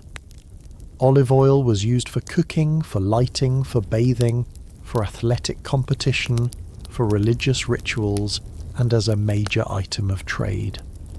Athens's position as one of the leading olive oil exporters of the ancient Mediterranean world was a significant source of her wealth. Protecting olive trees, especially the ancient sacred ones, was therefore not merely religious sentimentality. It was sound economic and ecological policy. And the laws about what we might call democratic participation, the expectation that citizens would engage with the public life of their city, and the disapproval attached to those who retreated into purely private existence. These reflect a philosophical vision of human life that was quite different from modern individualism. The Greeks did not believe, as many moderns do, that the best life is the one most fully chosen by the individual for purely personal reasons, insulated as much as possible from the demands of community. They believed, most of them, that the human being is by nature a political animal, a creature that only fully realizes its potential in the context of political community, in engagement with others, in the shared life of the polis. On this view, the man who retreated from civic life was not exercising a legitimate freedom, but rather failing to become fully human, choosing a diminished and ultimately unsatisfying existence over the richer life that genuine civic engagement offered. The laws that encouraged or required participation were an expression of this philosophical vision, an attempt to institutionalize a particular understanding of the good life.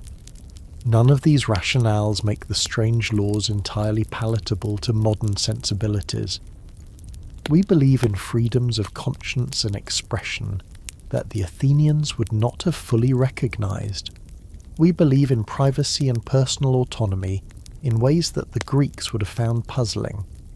We believe that the state has no business in family relationships in the ways that Athenian law assumed. But when we understand the logic behind the strangeness, when we see these laws not as random impositions but as serious attempts to solve serious problems, the ancient world becomes less alien and more familiar. The problems they were solving are problems we still have. The solutions they chose were different from ours, but the underlying questions were the same. The night is long and generous, and there are many more stories to tell. The garden of ancient Greek law is very wide, and we have only walked along its central path so far. Let us now turn aside into the quieter corners, the less travelled lanes, where the most unusual blooms are growing. There is so much here to see, so many laws that will make you smile with surprise, or shake your head in gentle bewilderment, or feel a sudden and unexpected sympathy for the people who lived under them. The ancient world was very full, and its fullness is one of its great gifts to us. The theatre was one of the central institutions of Athenian life, not a form of entertainment in the modern sense of a leisure activity you could take or leave as you chose, but a civic ritual of the first importance. The great dramatic festivals, especially the city Dionysia held each spring in honour of the god Dionysus, were religious events as much as theatrical ones, and attendance at them was considered a civic duty. The plays performed at these festivals were not purely private artistic expressions either. They were composed and performed within a system of state-sponsored competition, with playwrights and choruses competing for official prizes awarded by judges chosen by the city. The laws and customs governing the theatre were therefore also civic laws in an important sense. The funding of theatrical productions was handled through a system called the chorigia, a form of public service in which wealthy citizens were assigned by the state to finance the training and costuming of the choruses for specific plays. This was considered a great honour, but it was also obligatory. A rich man who tried to evade his choria duty could face legal consequences. The system was a fascinating hybrid of compulsion and honour, a way of extracting public service from the wealthy by framing it as privilege rather than taxation, which is a political trick that has lost none of its elegance over 25 centuries. The content of theatrical performances was not subject to prior censorship, in the way that, say, medieval European theatre sometimes was. But it was not entirely beyond the law's reach either. Comic poets like Aristophanes had remarkable freedom to mock and satirize prominent citizens, including Socrates, including Cleon the demagogue, including Pericles himself. This mockery was sharp and sometimes savage, and the targets of it sometimes found it deeply unpleasant, but it was generally tolerated as part of the festive license associated with Dionysus, the god whose worship had given birth to theatre in the first place. However, there seem to have been laws at various points in Athenian history that restricted the use of real citizens' names in comedy, apparently in response to some cases of theatrical mockery that went too far even by Athenian standards. The exact details of these restrictions are debated by scholars, but their existence suggests that even in Athens, the freedom of artistic expression had some limits. The theatres themselves were spaces governed by specific behavioural expectations. The audiences at the city Dionysia sat for many hours in the open air on the hillside of the Theatre of Dionysus, at the foot of the Acropolis, watching plays that could be terrifying, hilarious, moving, or all three simultaneously. They brought food and wine with them. They cheered and jeered and stamped their feet and threw things when they disapproved, and they wept without shame at the great tragic moments. It was a rowdy, engaged, passionate experience very unlike the hushed reverence of a modern theatre. But even this passionate engagement had limits. There are references in ancient sources to people being thrown out of theatrical performances for misconduct, and the officials overseeing the festivals had the authority to maintain order. The theatre was a civic space, and civic spaces had civic rules. We have spoken of Sparta several times in the course of this night, but Spartan law deserves its own extended consideration, because no discussion of the strange laws of ancient Greece would be complete without spending some time in that most peculiar and fascinating of city-states. Sparta was, in many ways, the great counterexample to everything Athens represented. Where Athens was open and diverse and constantly changing, Sparta was closed and homogeneous and explicitly resistant to change. Where Athens prized intellectual achievement and artistic creation, Sparta prized military excellence and physical endurance above almost everything else. And where Athenian laws, for all their strangeness, still left considerable room for individual variation and personal choice, Spartan laws governed almost every aspect of every citizen's life from birth to death, with a comprehensiveness that is almost impossible to fully appreciate from the outside. The Spartan system attributed to Lycurgus was built on a single, dominating principle: the subordination of the individual to the collective. Everything flowed from this. The separation of boys from their families at age 7 and their enrollment in the state education system. The communal messes, the syssitia, where adult Spartan men ate their meals together and were required to contribute a fixed amount of food each month, those who could not meet this contribution losing their citizenship. The prohibition on Spartans engaging in trade or agriculture themselves, leaving these activities to the helots and the perioikoi, while the Spartans devoted themselves entirely to military readiness. The famous austerity, the poor food, the thin cloaks that were the only garment Spartan boys were allowed regardless of the weather, the sleeping on beds of rushes that they cut themselves with their bare hands. Some of the most extraordinary Spartan laws concern the regulation of marriage and childbearing. Marriage in Sparta was supposed to take place at an appropriate age, neither too young nor too old, with the proper physical fitness to produce strong children. Spartan women were encouraged to exercise and to be physically strong, specifically so that they could bear healthy children. This was highly unusual in the Greek world, where most cities expected women to be sedentary and physically modest. The Spartan rationale was entirely practical and rather cold. Strong mothers produce strong children, and strong children become strong soldiers. There was a Spartan law about what happened to men who never married. A bachelor in Sparta faced a specific legal penalty. He was excluded from certain of the most important civic ceremonies. He had to march naked through the agora in winter, singing a specific song that acknowledged his failure to fulfill his civic duty of producing new citizens. He could be publicly struck by any woman who chose to do so, as an expression of communal disapproval. The same penalties applied to men who married too late, who had committed a form of civic negligence by delaying the production of new Spartan citizens. These laws seem almost unimaginably intrusive from a modern perspective, but in a city-state that was perpetually on a military footing, where every male citizen was a soldier, and where the size and quality of the fighting force was literally a matter of communal survival.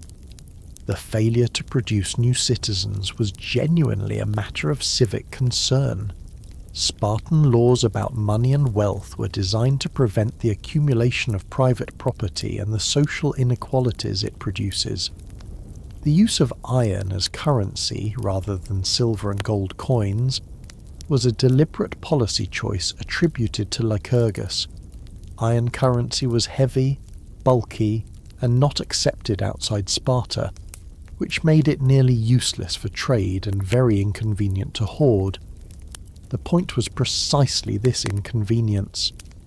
By making money physically difficult to accumulate and impossible to use outside the city, Sparta hoped to prevent its citizens from developing the kinds of private commercial ambitions and the love of wealth that Spartan legislators saw as inherently corrupting of military virtue. Whether this policy entirely succeeded is doubtful, since even in Sparta some families managed to accumulate significant wealth in land and goods, but the intention was clear. The Spartan laws about the treatment of the Helots are among the most disturbing in the ancient world. The Helots were the serf population of Laconia and Messenia, the people who had been conquered by Sparta and reduced to an intermediate status between slave and free, bound to the land and required to produce food for their Spartan masters. The Helots vastly outnumbered the Spartans, which meant that the Spartan system of military discipline and communal vigilance was always partly motivated by the fear of Helot revolt.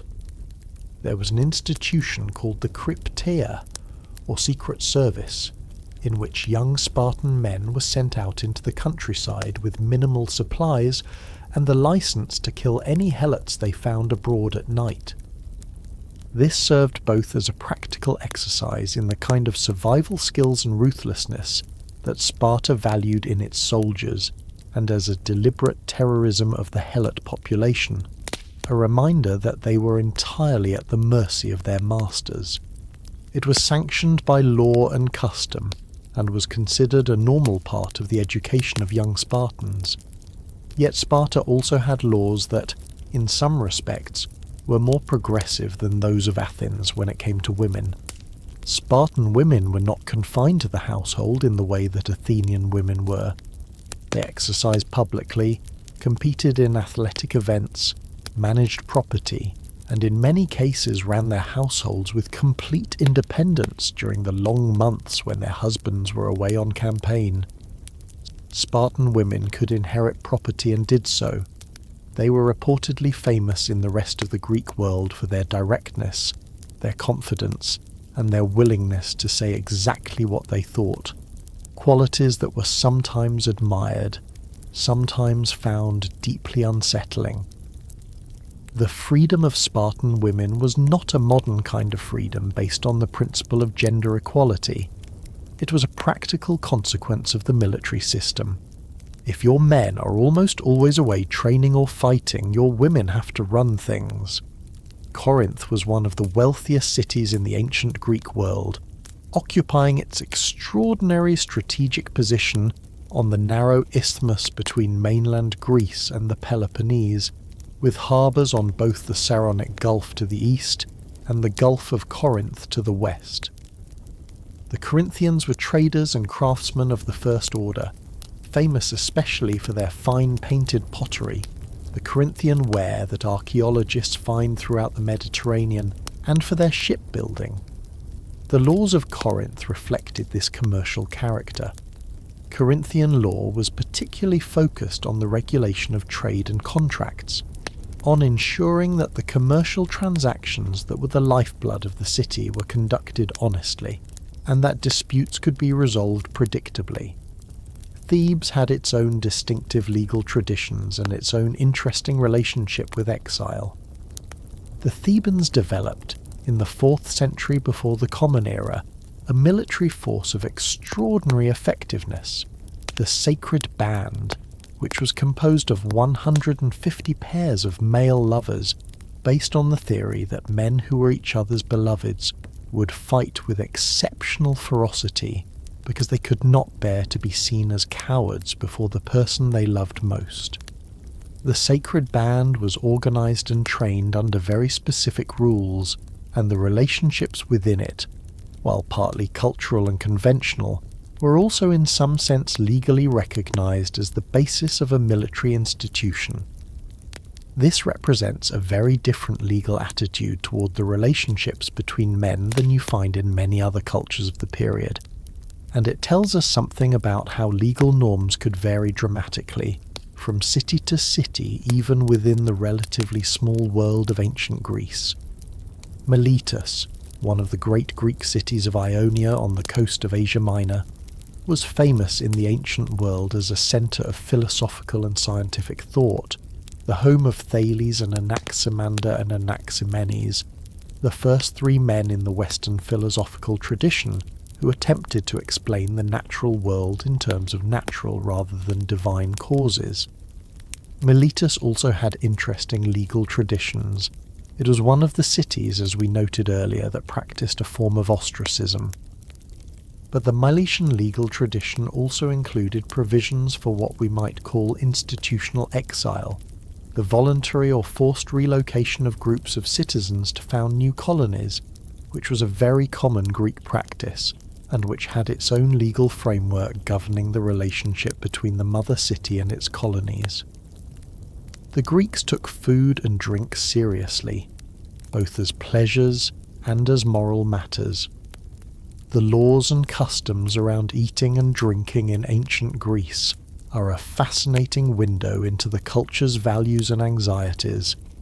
We have already mentioned the symposium and its conventions, but there were many other regulations, formal and informal, around food. Solon apparently placed restrictions on the export of certain agricultural products from Attica, particularly figs, which were considered so important to Athenian diet and identity that there was a special category of informer who reported illegal fig exports. The sycophant, a word whose original meaning was something like fig denouncer, and whose evolution into our word sycophant, meaning a servile flatterer, is one of the more surprising etymological journeys in the English language. The laws about fig and olive oil exports were designed to ensure that Athens had enough of its most essential foods for domestic consumption, even as trade in these commodities was also highly profitable. The tension between domestic food security and profitable export trade is one that ancient legislators struggled with just as modern ones do. There were laws in various Greek cities about what kinds of food were appropriate on different occasions. At the symposium, certain foods were traditional and expected, and others were considered inappropriate for the dignity of the occasion. At religious festivals, specific foods were required by ritual tradition, and others were prohibited. At funerals, the laws about what could be served and in what quantities were quite specific, as we noted in discussing Solon's funeral regulations. The regulation of diet in these various contexts was not merely about preventing waste or excess, though those concerns were present.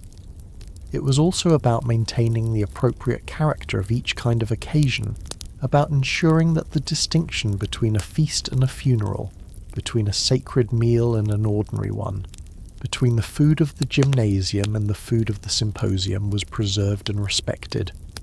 Wine was perhaps the most heavily regulated of all foods and drinks in the ancient Greek world.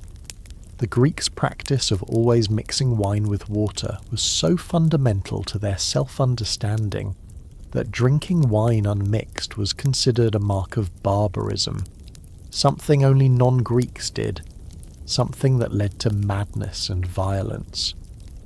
The laws and customs around wine mixed into the conduct of the symposium, the regulation of how much water to mix, the role of the symposiarch in setting the drinking pace, the conventions around toasting and libation, all of this was a framework for managing a substance that the Greeks knew full well was capable of turning civilized men into something much less pleasant. The god of wine, Dionysus, was a deity of remarkable ambiguity. capable of inspiring divine ecstasy and creative liberation on one hand, and utter destructive madness on the other, and the laws around wine were, in a sense, an attempt to keep Dionysus in his benevolent aspect rather than his terrifying one. Greek laws about clothing and personal appearance are another fascinating area of legal strangeness. In Sparta, as we have noted, clothing was strictly regulated by custom and law, with boys receiving only a single thin cloak and adults expected to dress with a specific Spartan simplicity. The wearing of expensive or ostentatious clothing was in Sparta associated with the kinds of values, the love of luxury, the preference for personal comfort over military readiness, that the Spartan system was designed to suppress. In Athens there were laws that restricted what certain categories of people could wear. Sumptuary laws in various cities attempted to regulate the extravagance of women's dress and jewellery. In some cities, laws specifically regulated what women could wear when going out in public, limiting the number of garments and ornaments they could display. These laws had both economic and ideological dimensions. Economic, because the display of expensive clothing and jewellery was a way of spending wealth that some legislators felt was wasteful or socially divisive. Ideological, because female modesty in dress was associated in the Greek mind with the proper ordering of the family and the subordination of the feminine to male authority. The clothing of mourning was also regulated. In Athens, there were laws about how long mourning dress should be worn after a death, and about who was permitted to wear it. Excessive and prolonged public mourning was discouraged, partly because it was associated with the kind of elaborate funeral display that the sumptuary laws aimed to restrict, and partly because there seems to have been a genuine cultural preference, at least in the Athenian civic sphere, for a certain restraint in the expression of grief, a preference that was in obvious tension with the equally genuine and very human tendency to express grief extravagantly. The relationship between the legal system of Athens and the philosophical tradition that flourished there is one of the most fascinating and painful stories in the history of Western thought. Athens, in the 5th and 4th centuries before the Common Era, was simultaneously the city that produced the greatest flowering of philosophical inquiry the ancient world had ever seen, and the city that executed its greatest philosopher for practicing that inquiry too freely and too publicly. The contradiction is real, and it is not easily resolved. The freedom of speech that Athenians enjoyed was remarkable by the standards of the ancient world. The right to speak in the assembly, the right to compose comedies mocking powerful men, the tradition of free and open philosophical discussion in the agora and the gymnasium, all of these were genuine freedoms, and they produced remarkable things. But this freedom had limits that were sometimes very difficult to see clearly from the inside, limits that could suddenly manifest in the form of a legal prosecution and a vote of several hundred jurors, and those limits were partly about religion, partly about politics, and partly about the more diffuse anxiety that arises in any society when its most fundamental assumptions about how the world works are questioned too directly. Socrates was not the only philosopher to face legal trouble in Athens. Protagoras, the sophist who taught that man is the measure of all things, was apparently prosecuted for impiety, or at least driven from Athens by the threat of prosecution for his writings on the nature of the gods. Protagoras began a work on the gods with the statement that he could not know whether they existed or not, because human life is too short and the subject too obscure, which the Athenians apparently found intolerable rather than appropriately humble. His books were reportedly burned in the Agora, which is one of the earliest recorded book burnings in Western history, and he himself left Athens, dying by shipwreck according to some accounts. Anaxagoras, as we noted, was prosecuted for his scientific views about the sun, and the moon, and fled to Lampsacus. Theodorus the atheist apparently wrote a treatise denying the existence of the gods and was forced to flee. Diagoras of Melos, perhaps the most famous ancient atheist, had a price put on his head by the Athenians, according to some sources, for his mockery of the Eleusinian mysteries, the great sacred rites that were the most solemn religious observance in the Athenian calendar. Diagoras fled and was not caught, but the decree against him reminds us that the famous Athenian freedom of thought had a hard and sudden edge. The Sophists as a group occupied a legally and culturally ambiguous position in Athens. They were teachers who charged fees for their instruction, which to many traditional Athenians seemed somehow improper, a commercialization of wisdom that was inherently suspect. They taught rhetoric, the art of speaking persuasively, which seemed to many people to be the art of making the worse argument appear the better, the art of winning regardless of whether you were right. This suspicion was not entirely unfounded. Some sophists did indeed teach a kind of nihilistic relativism about justice and truth that was genuinely corrosive to democratic civic values. But the suspicion was also often overblown and applied too broadly to men who were genuinely interested in truth and honest inquiry. Socrates suffered partly because he was lumped together in the public mind with the sophists, with the teachers of clever argument and unconventional ideas, even though he was in important ways their severest critic. The great Panhellenic festivals, the Olympic Games, the Pythian Games, the Isthmian Games, and the Nemean Games were not merely athletic events.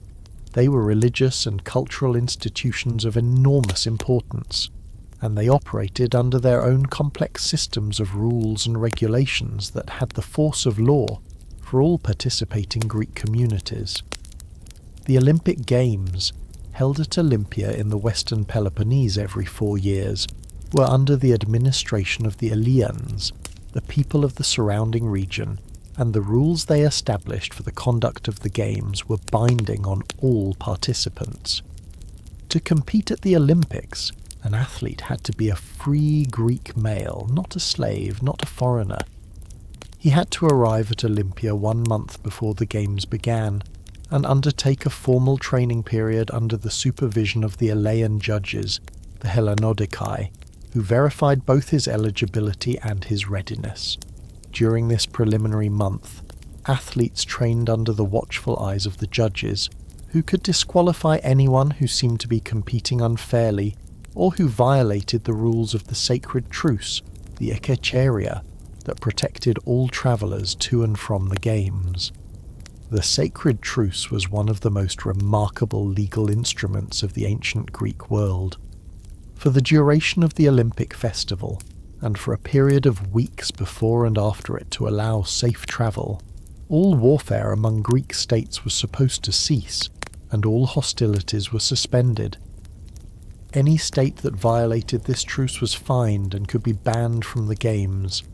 The truce was enforced by the authority of Zeus himself, whose great sanctuary at Olympia was the site of the games, and whose golden statue, one of the 7 wonders of the ancient world, presided over the ceremonies. Violating the sacred truce was therefore not merely a political offence, but a religious one, and the penalties were correspondingly severe. The rules governing the competitions themselves were detailed and strictly enforced. In the chariot races, which were by far the most expensive events to enter, since a team of horses and a chariot required enormous wealth, there were rules about the number of horses, the construction of the chariot, and the conduct of the race. In the combat sports, wrestling, boxing, and the pancration, a form of total combat that combined wrestling and striking, there were rules about what techniques were permitted and what were forbidden. In boxing, there were no rounds and no weight classes. The fight continued until one man could not continue, and the rules prohibited eye gouging and biting, but permitted almost everything else. The pancration was even more brutal, allowing virtually any technique except for biting and eye gouging. The penalties for cheating at the Olympic Games were both financial and deeply shameful. A cheating athlete could be fined, and the money from the fine was used to commission a bronze statue of Zeus, called a zane, that was placed along the road leading to the stadium with an inscription describing the cheater's offence for all to read. The road to the Olympic Stadium was lined with these statues of shamed athletes, a permanent and very public record of dishonour, and running past them on your way to compete must have been a sobering experience. The Greeks took athletic honour with the same seriousness they took military honour, and the stain of Olympic dishonesty was a permanent blot on a family's name. The laws and customs of Greek hospitality, xenia, are among the most fascinating and important in the entire ancient world. Xenia was not merely etiquette. It was a sacred institution, governed by the authority of Zeus Xenios, Zeus in his aspect as the protector of strangers and guests. To violate the laws of hospitality was to commit a religious offence against Zeus himself, and the myths of ancient Greece are full of stories illustrating the terrible divine punishment that awaited those who failed in their obligations to guests or who abused the trust of their hosts. The basic structure of Greek hospitality required that a stranger who came to your door should be received, given food and drink, offered a bath, and provided with a place to sleep, all before you even asked his name or his business. Only after these basic hospitable duties had been performed was it proper to ask a guest who he was and where he came from. This rule reflected a profound practical necessity in the ancient world, where travel was dangerous, inns were rare and not always safe, and a traveller who could not find hospitality might literally die. It also reflected a moral vision of the stranger as potentially a person of importance, potentially even a god in disguise, and certainly a person deserving of basic human dignity, simply by virtue of being a human being far from home. The reciprocal obligations of the guest were equally specific. A guest was expected to behave with propriety in his host's house, not to overstay his welcome, to bring gifts when possible, and to offer hospitality in return if the host ever came to his city. These reciprocal obligations, when formalized into a relationship between families that could persist across generations, created the institution of xenia in its fullest sense, a bond of mutual obligation and friendship that could be inherited by children and grandchildren, and that created networks of alliance and support across the Greek world that were enormously socially and politically important. The violations of xenia that the myths punished most severely were those that struck at the very heart of the institution. The Trojan War itself was set in motion by such a violation. Paris came to Sparta as a guest of Menelaus, received hospitality and friendship, and repaid his host by stealing his wife. The divine machinery that destroyed Troy was set in motion not merely by personal jealousy, but by the outrage that Zeus Xenios felt at this violation of the sacred bond between guest and host.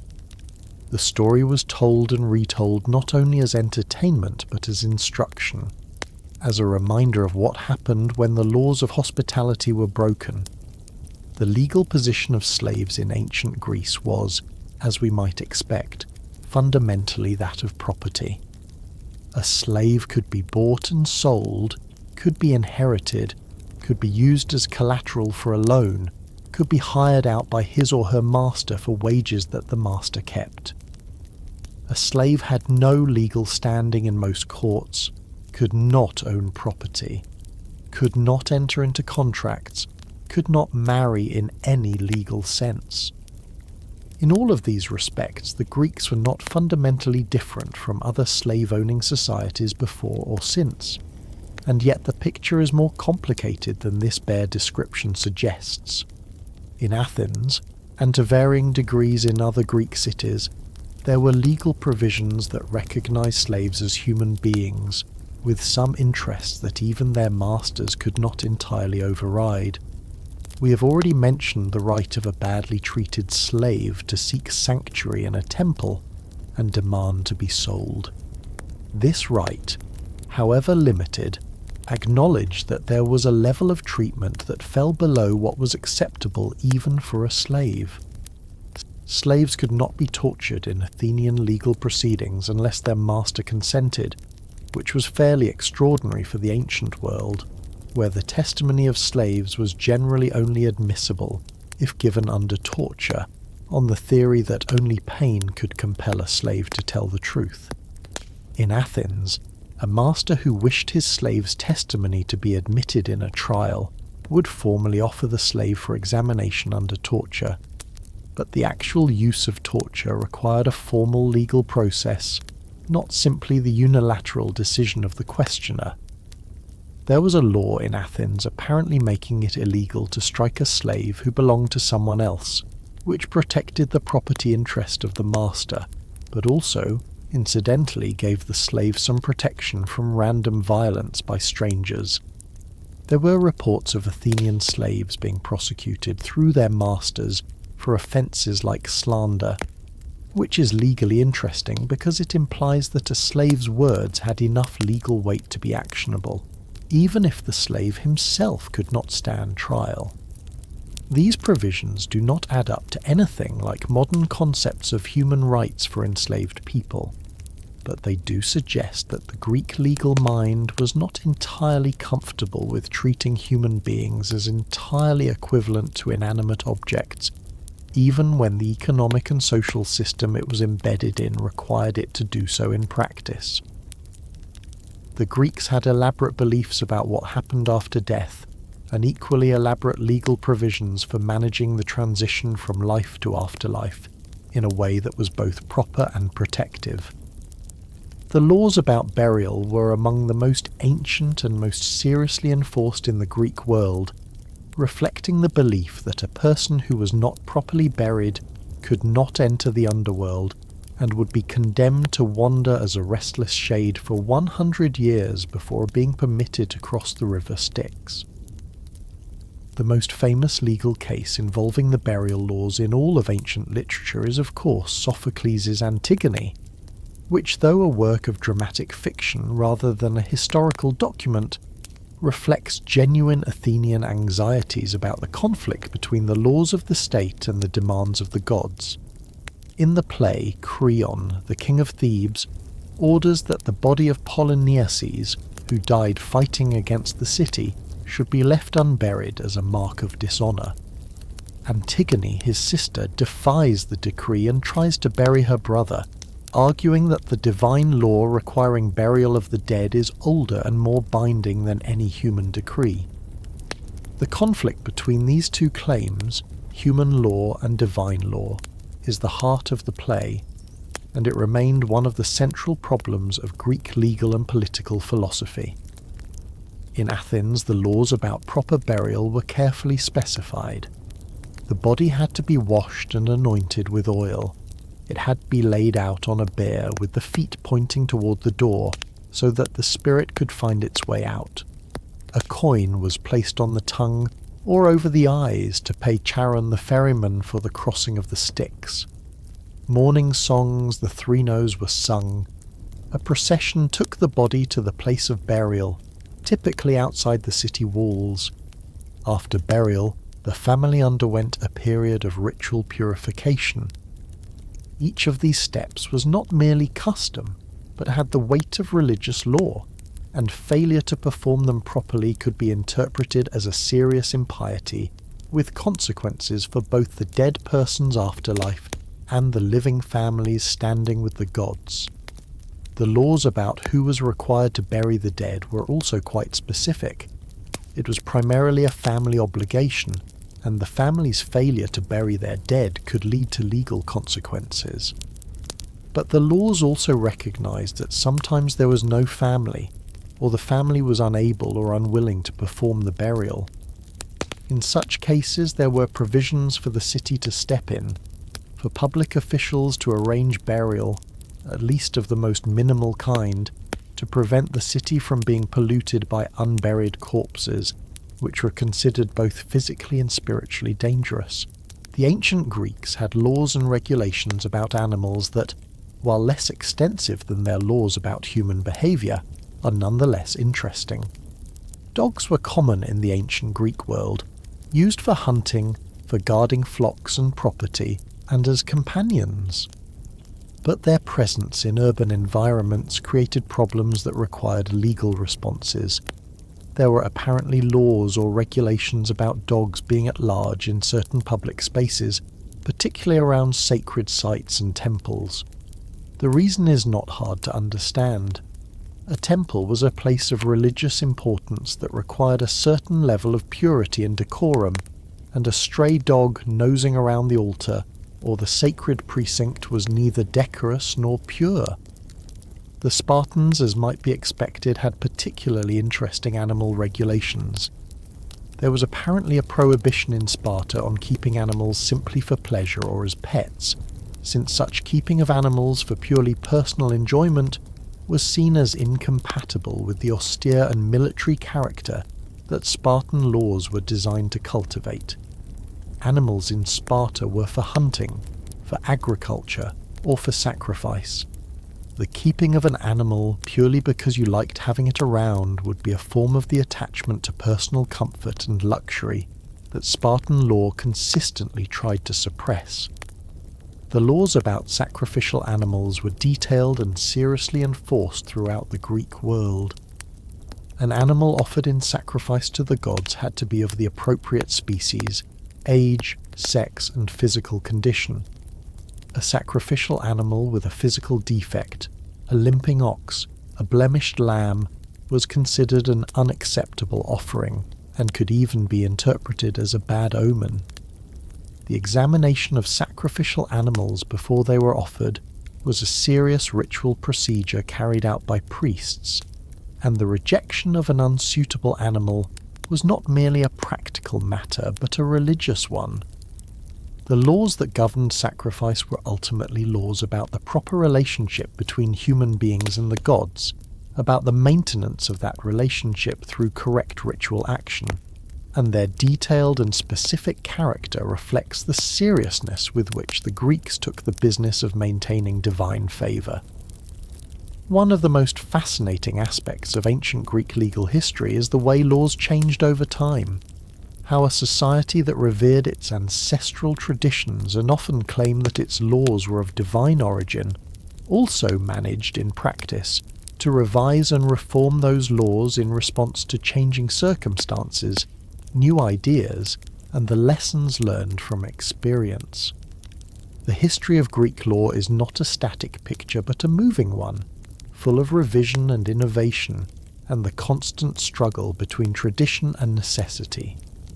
The reforms of Solon, as we've discussed, swept away most of Draco's code and replaced it with something more nuanced. But even Solon's laws were subject to revision. Cleisthenes' reforms changed the structure of Athenian political institutions so fundamentally that many of the assumptions embedded in Solon's legislation became outdated or unworkable. Pericles' citizenship law of 451 before the Common Era narrowed the definition of Athenian citizenship in ways that had profound legal consequences for many people who had previously thought themselves citizens. The law code was periodically revised and codified, and after the fall of the 30 tyrants in 403 before the Common Era, Athens undertook a comprehensive revision and republication of its laws, setting them up in written form in public places so that citizens could know exactly what the laws were. The role of the nomothetes, the lawmakers, in Athenian democracy is an interesting illustration of how the system tried to balance responsiveness to new ideas with respect for the existing legal framework.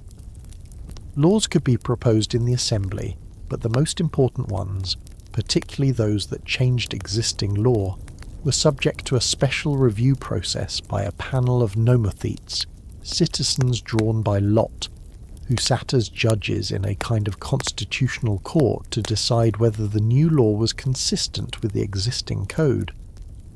A law that was found to be inconsistent could be rejected, and the proposer could, as we noted earlier, face prosecution under the graph paranomen procedure. This was a mechanism for legal consistency, for ensuring that Athenian law maintained some degree of internal coherence over time, even as individual laws were added and changed. The development of legal thinking in Athens is also inseparable from the development of philosophy. Socrates, Plato, and Aristotle all thought deeply about the nature of law and justice, and their thinking influenced and was influenced by the actual legal practices of the city they lived in. Plato's Republican laws are extended meditations on what perfect legal and political institutions would look like, written by a man who had watched his city's institutions fail in the most painful possible way with the execution of his teacher. Aristotle's Politics contains an extensive and comparative analysis of the laws and constitutions of 158 different Greek city-states, making it perhaps the most ambitious work of comparative legal and political analysis ever undertaken in the ancient world.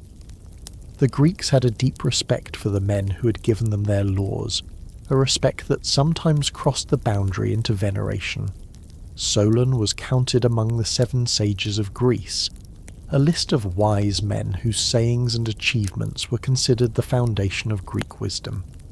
Lycurgus of Sparta was essentially deified, his memory honoured with a temple and regular sacrifices.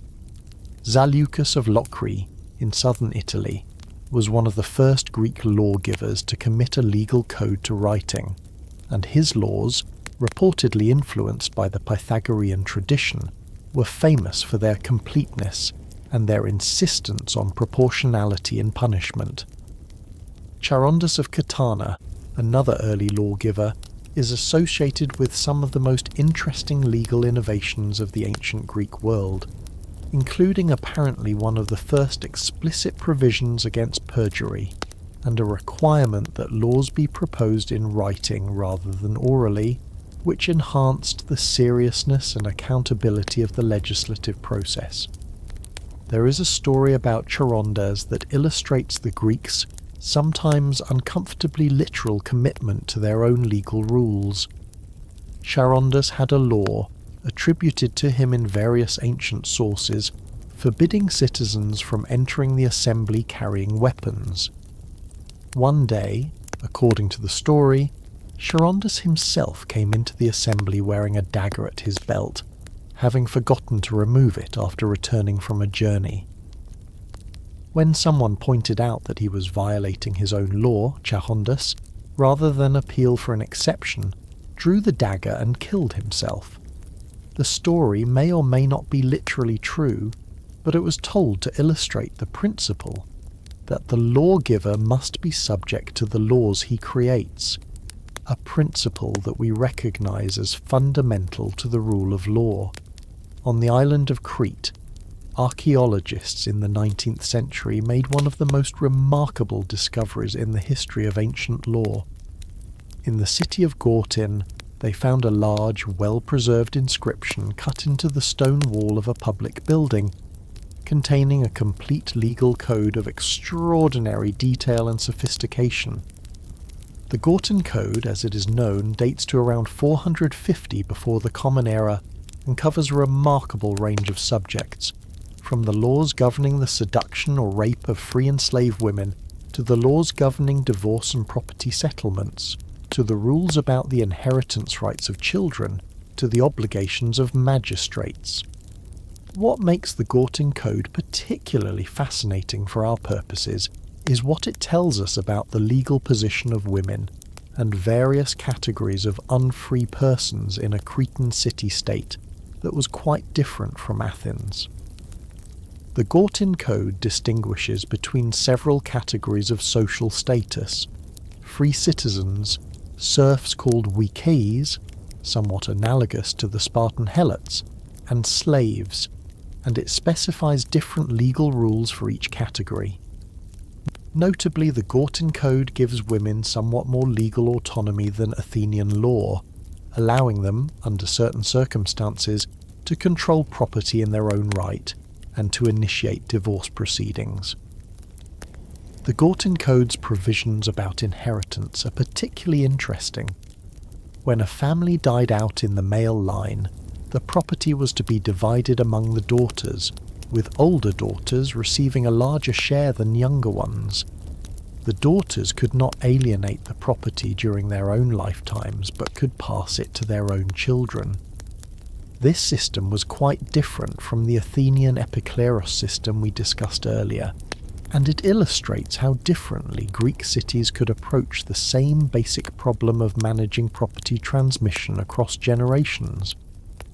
No account of the strange laws of ancient Greece would be complete without returning to the story of Socrates and his trial, because that story, more than any other, captures both the greatness and the terrible limitation of Athenian democratic justice. Socrates was tried in 399 before the Common Era on charges of impiety and corrupting the youth of Athens. He was 70 years old, a stout and notably ugly man by all accounts, with a particular gift for the kind of conversation that left his interlocutors simultaneously illuminated and deeply irritated.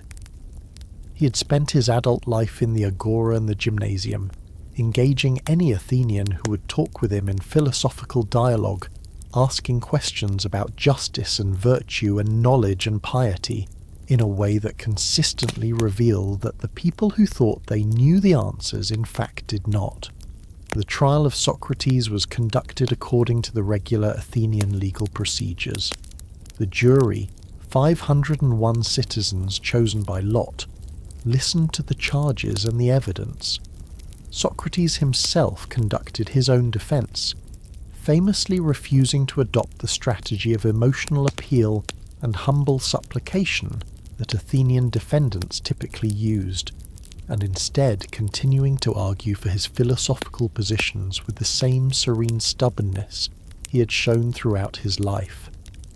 He was found guilty by a margin of about 60 votes. In the penalty phase, the prosecution asked for death. Socrates, given the opportunity to propose an alternative penalty, famously suggested that his punishment should be free meals at the Prytaneum, the city dining hall, at public expense, since his philosophical work was a public service. He later offered a more modest alternative of a small fine, but his refusal to take the proceedings with the appropriate degree of humility and gravity apparently enraged the jury, and his penalty was confirmed as death. What does the trial of Socrates tell us about Athenian law? It tells us many things, and the philosophers and historians who have pondered it have drawn many different conclusions. It tells us that the freedom of Athenian democracy had genuine limits that could be reached by a man who asked the wrong questions too persistently, and who had the misfortune of having been associated with political figures who had damaged Athens. Several of Socrates' most famous students and associates, including Alcibiades and the oligarchic conspirators of 411 and 404, had caused real harm to the city, and although Socrates himself had no part in their political activities, the association stained him in the eyes of many Athenians. It also tells us that the Athenian legal system, despite its democratic character, was not immune from the kind of passion and panic and political manipulation that can distort justice in any system. The trial took place only 5 years after the end of the catastrophic Peloponnesian War, in which Athens had been utterly defeated, her empire destroyed, her democracy briefly overthrown by oligarchic coups supported by Sparta. The city was wounded and frightened and looking for explanations and scapegoats, and a famous philosopher who had spent his life questioning Athenian certainties made an unfortunately convenient target. The legal system provided the mechanism, but the forces that drove the prosecution were deeply political and deeply emotional. And it tells us something else. something that the philosopher Plato spent his entire subsequent career meditating on, that justice and legal procedures are not the same thing. That a system can be procedurally correct, can follow all its own rules, can produce an outcome that is majority sanctioned and legally unimpeachable, and still be profoundly unjust. This insight, drawn from the most painful personal experience imaginable, the death of his beloved teacher, is one of Plato's greatest gifts to subsequent political and legal philosophy, and it is a lesson that has lost none of its urgency. We've talked a great deal about the mechanics of exile, the procedures and the penalties and the legal frameworks, but there is another dimension of exile that deserves careful attention, the inner dimension, the experience of what it actually feels like to be cast out from the place you belong to. The Greeks were, as always, remarkably articulate about this experience, and their literature and philosophy give us a window into the emotional reality of banishment that is both moving and illuminating. For the Greeks, identity was inseparable from place. You were not just yourself in the abstract. You were an Athenian, a Spartan, a Corinthian. Your citizenship was not merely a legal status, but the ground of your social identity, the context in which everything you were made sense. Your friends were your fellow citizens. Your family was embedded in the social fabric of the city. Your gods were the gods of the city, worshipped at the city's temples in the city's sacred festivals.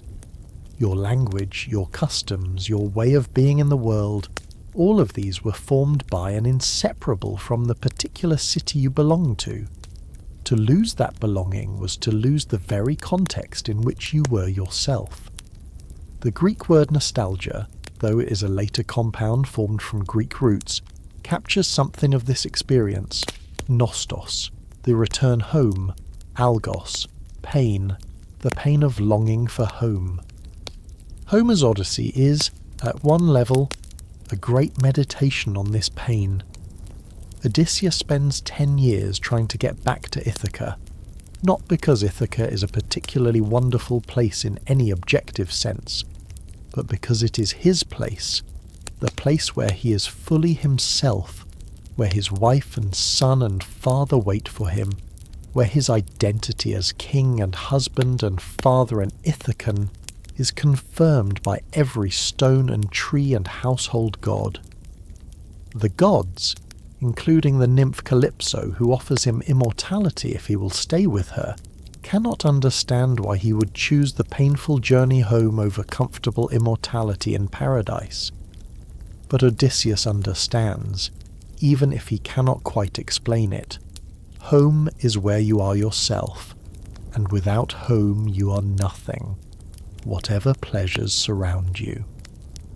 The philosopher Aristotle, who was himself a permanent outsider in Athens, a metic from Stagira who could never be a full Athenian citizen despite spending most of his adult life there, wrote with great insight about the political nature of the human being. Man is by nature a political animal, he wrote, meaning that the human being is by nature a creature of the polis, of the city-state community.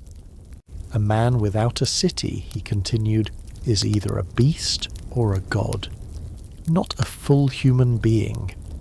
The man who lives outside political community, whether by necessity or by choice, is in some fundamental sense incomplete. He is lacking something essential to human flourishing. This is not merely a philosophical abstraction. It is a description of the experience of exile from the inside, the feeling that without your city you are somehow less than you should be, somehow incomplete in your very humanity. The exile looked back at his city from the road, and what he saw was everything he was and had been, receding into the distance. The temples where he had worshipped, the agora where he had argued and laughed and bought his morning fish, the gymnasium where he had exercised and made his friends, the theatre where he had wept at tragedies and laughed at comedies, the assembly hill where he had voted and sometimes spoken, the graves of his ancestors in the family plot outside the walls. All of it was becoming small and then invisible as the road carried him further away, and the world beyond it was large and indifferent and full of people who would never fully understand who he had been, who would always see him as a stranger, however long he stayed among them. The return from exile was not always the simple restoration that it might appear to be from the outside. A man who had been away for 10 years came back to a city that had continued without him, that had changed in ways both large and small, that had new alliances and new rivalries and new prominent figures, some of whom had been children when he left. His property, if it had been managed in his absence, might be in good order or might have been mismanaged. His political alliances, so crucial to success in the Athenian democracy, had to be rebuilt from scratch. His friends might have grown old or died. His children, if he had left them young, were now young adults with their own lives and their own views of their father, views shaped partly by his absence. Some men who returned from ostracism found that the experience had transformed them in unexpected ways. Themistocles, as we have seen, never really returned to Athenian political life after his ostracism, going instead from exile to exile until he ended up in Persia. But other men returned and found that the perspective gained in exile, the experience of seeing their city from outside, of comparing it with other ways of organizing human life, had given them a wisdom and a breadth of view that made them more effective statesmen than they had been before. Cimon came back from his ostracism and played a significant role in negotiating peace between Athens and Sparta. Aristides came back from his exile and served with distinction in the Persian Wars and afterward. The psychological experience of return must also have been complex. There is the joy, of course, the simple joy of being home, of seeing familiar faces and familiar places, of being recognized and known. But there is also the complicated emotion of having been cast out, even if the casting out was technically without blame, even if the ostracism was not a punishment but a precaution. The knowledge that 6,000 of your fellow citizens had scratched your name on a piece of broken pottery and dropped it in a pile to get rid of you, even temporarily, even for reasons that had nothing to do with wrongdoing, was not a knowledge that dissolved at the border as you crossed back into Attica.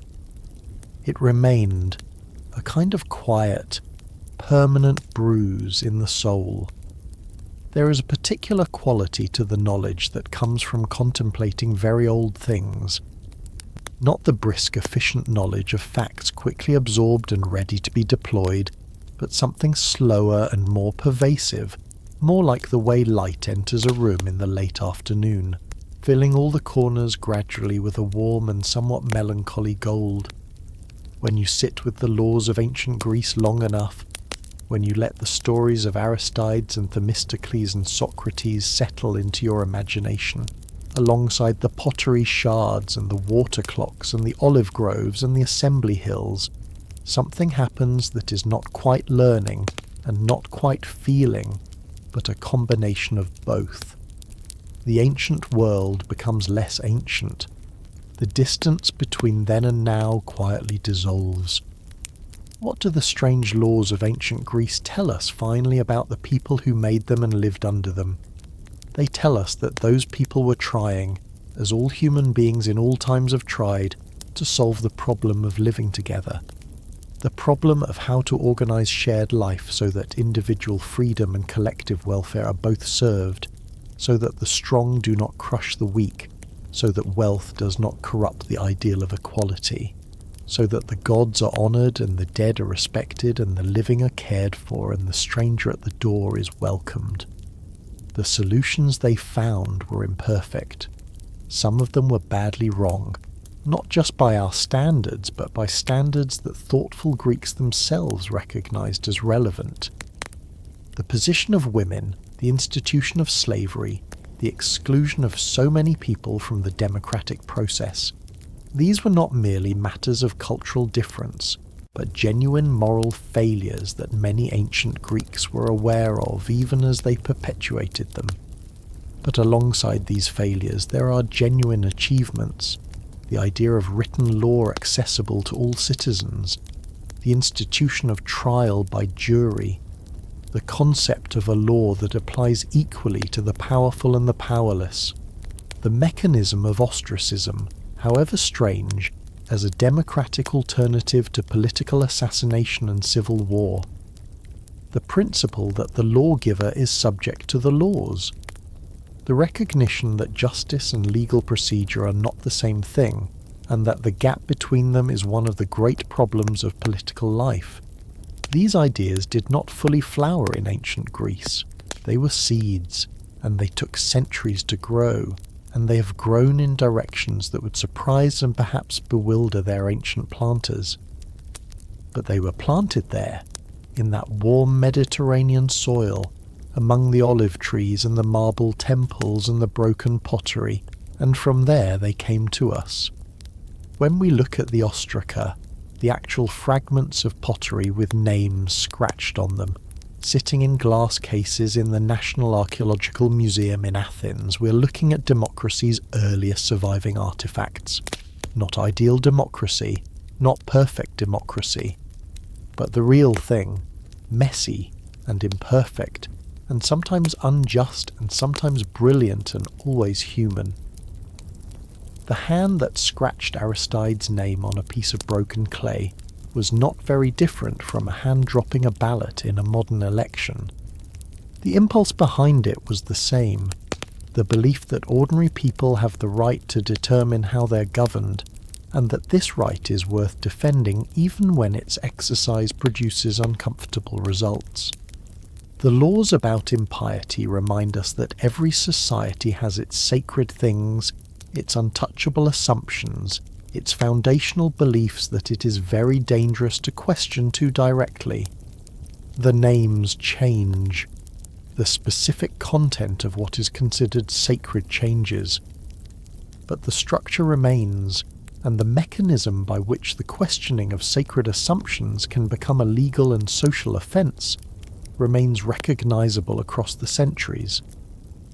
Socrates died for asking questions that made his society uncomfortable. He will not be the last person to face that fate.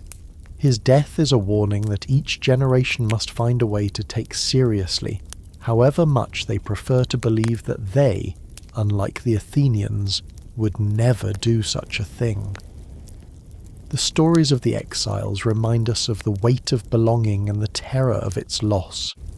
Themistocles eating his Persian dinner in Magnesia, wearing Persian clothes, surrounded by people whose language he had learned, but whose world he would never fully enter, was a rich and comfortable man by any external measure. And yet Plutarch tells us that he died of grief, or possibly of a voluntary end to his life, unable to bear the distance from the home he had saved and could not return to. Whether the story is literally true matters less than the truth it points to, that belonging is not an amenity or a luxury, it is a human necessity, as basic as food or water, and its loss leaves a wound that time and comfort and even genuine achievement cannot fully heal. The moon has moved across the sky while we've been talking. It is lower now, closer to the western horizon, gentler in its light, the sharp silver of midnight softening toward the warmer, more diffuse glow of the hours before dawn. The olive trees on the hillside catch that softer light and give it back transformed, their silver-green leaves turning almost golden, almost amber, as though the night itself were slowly warming toward the day it has not yet quite become. We have walked a long way tonight, you and I, through the moonlit lanes and the marble colonnades, and the crowded agora of a world that is very old and yet surprisingly close. We have watched the Athenian citizens gather with their pottery shards in the early morning light of the agora, scratching names and dropping them in piles that would determine another man's fate. We have sat in the cool shade of a courtyard in Sparta and listened to the severe music of a world organised around military excellence and collective discipline. We have walked with the exiles along the roads out of their cities, have felt something of the particular weight of the pack on their backs, the particular character of the grief in their hearts, that particular kind of loss that comes from being separated not from things but from the place where you are yourself. We have met Aristides, who scratched his own name on the ostracon of the man who was tired of hearing him called the Just, and we have found in that small gesture something that feels like dignity, like a kind of quiet greatness that has nothing to do with winning.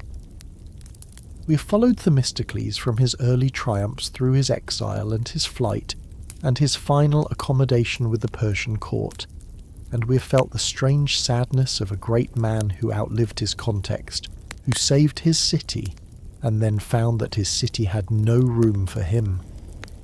We have sat in the crowded court of Athens and watched Socrates defend not his life, but his principles, with a serenity that still, 2,500 years later, takes the breath away. These are not easy stories. They are not comfortable stories in the way that stories about easy virtue and simple happiness are comfortable.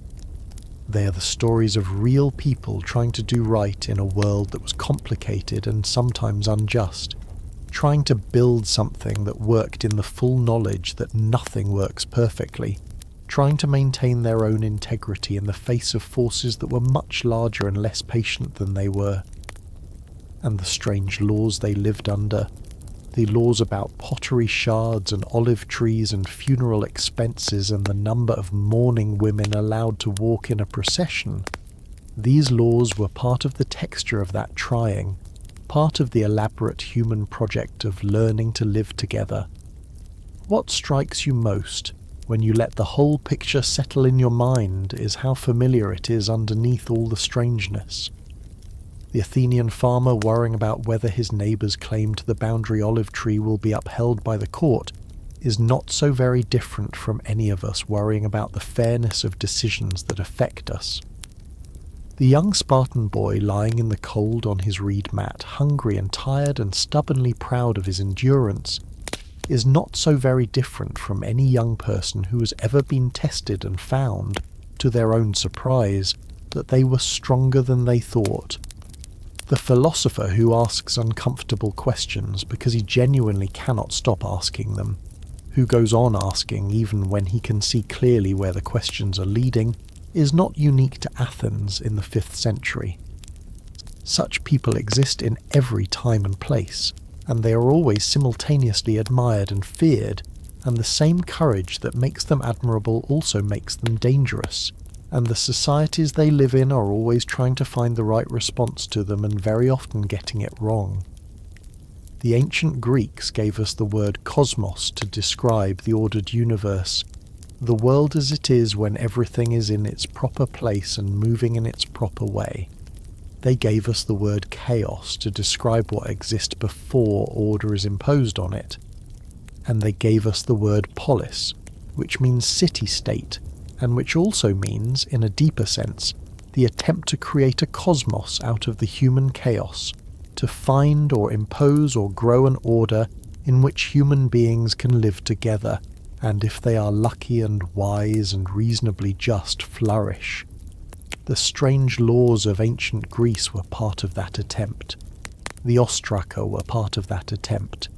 The philosophy and the theatre and the Olympic Games and the laws about olive trees and the laws about funerals and all the rest of it, all of it was part of the ancient human attempt to make a cosmos, to turn the chaos of human desire and fear and selfishness and occasional nobility into something that holds together, something that works well enough, something that can be lived in. They did not fully succeed. None of us do. The project is ongoing and will always be ongoing, because the chaos it is trying to organize is as old and as persistent as the human heart itself. But they tried, and their trying produced things of remarkable beauty and remarkable depth, things that we're still drawing on, still thinking about, still arguing about, still trying to understand. The broken pottery in the museum cases, the marble columns standing white against the blue sky, the dialogues of Plato that still read as fresh and urgent as the day they were written, the tragedies of Sophocles and Aeschylus and Euripides that still make us weep at the things they show us about human suffering and human endurance. All of this came from a world of olive groves and oil lamps and strange laws about who could walk in a funeral procession. The night is almost finished now. The birds that woke first, the smallest ones, the sparrows and the finches, are beginning their preliminary conversations in the olive trees, that tentative early morning twittering that says, almost, almost, not quite yet, but soon. The air has that particular quality it gets in the last hour before dawn, cooler and cleaner and somehow more still than any other hour, as though the world is holding its breath, pausing between the end of the night and the beginning of the day, in that liminal space where the two worlds touch. In that ancient city, in that particular early morning hour, a man is walking home from the agora. He has been one of the officials overseeing the distribution and collection of the ostraca. It has been a long morning. He is tired. The result has been announced, and the name on the most sherds belongs to a man he respects, but whose growing power has worried him, worried a lot of people. The mechanism has done what it was designed to do. It has worked in its strange and imperfect way. He does not feel entirely good about it. He does not feel entirely bad. He feels the complicated mixture of emotions that accompanies all genuinely difficult collective decisions. The knowledge that something necessary has been done in the only way available to do it, that it is not perfectly right, but it may be approximately right, that the city will continue, that the democracy will continue, that this strange and fragile thing they have built together will go on for another day. He turns a corner and sees the Acropolis above him, catching the first true light of morning before the city below it has woken to the day. The Parthenon is golden in that light, impossibly beautiful. The white marble warmed to honey and amber and the palest rose, the great figures of the pediment just becoming visible as the light strengthens.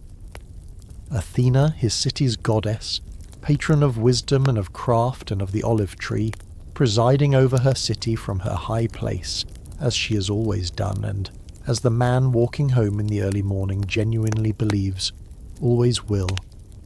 He breathes in the morning air which smells of thyme and dust and the faint salt ghost of the sea, and he thinks about justice, which is what Athenians always think about, which is what all people think about who take their shared life seriously and know how difficult it is to get it right.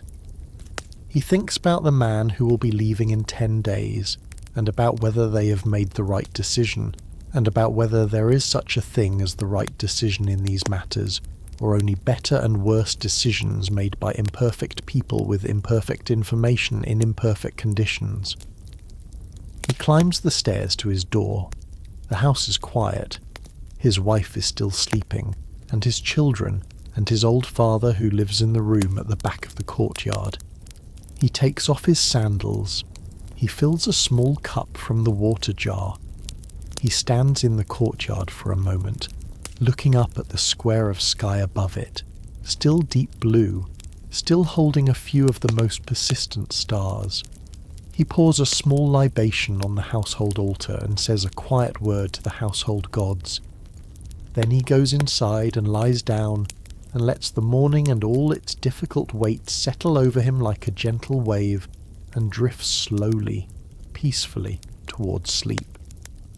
And in that ancient house, in that ancient city, under that ancient sky, with the olive trees turning silver in the growing light, and the sea breathing its patient, eternal rhythm against the distant shore, the world goes on. changed and unchanging, strange and familiar, full of laws that seem peculiar from the outside and entirely logical from the inside, full of human beings trying, always trying, to do the thing that human beings have always tried and always will try to do: live together, make something good, hold on to it as long as they can, and pass it on. The stars fade one by one. The sky brightens from deep blue to violet to the palest, most luminous grey. The birds have found their full voices now, the whole chorus of the early morning, each one adding its particular note to the great conversation that begins again each day, the conversation between the living world and the light that sustains it. Somewhere in the city, a baker pulls the first loaves from the oven. Somewhere a market vendor sets up his stall. Somewhere a philosopher wakes and begins, before he is fully awake, to compose in his mind the questions he will ask today, the questions he cannot stop asking, the questions that make the world turn over in his mind like a stone in a stream, wearing smooth. Ancient Greece is very old now, and very quiet. Its cities are ruins, or have been rebuilt so many times that almost nothing of the ancient fabric remains. Its language has changed beyond recognition into the vibrant modern tongue that Greeks speak today.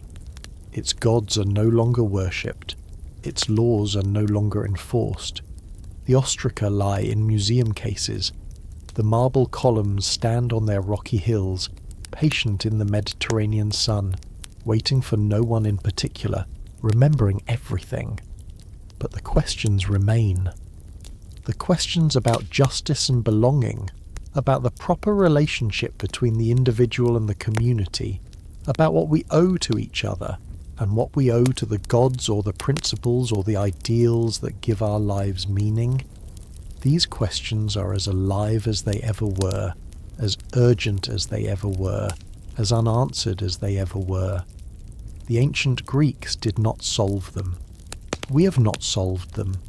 They are not the kind of questions that get solved.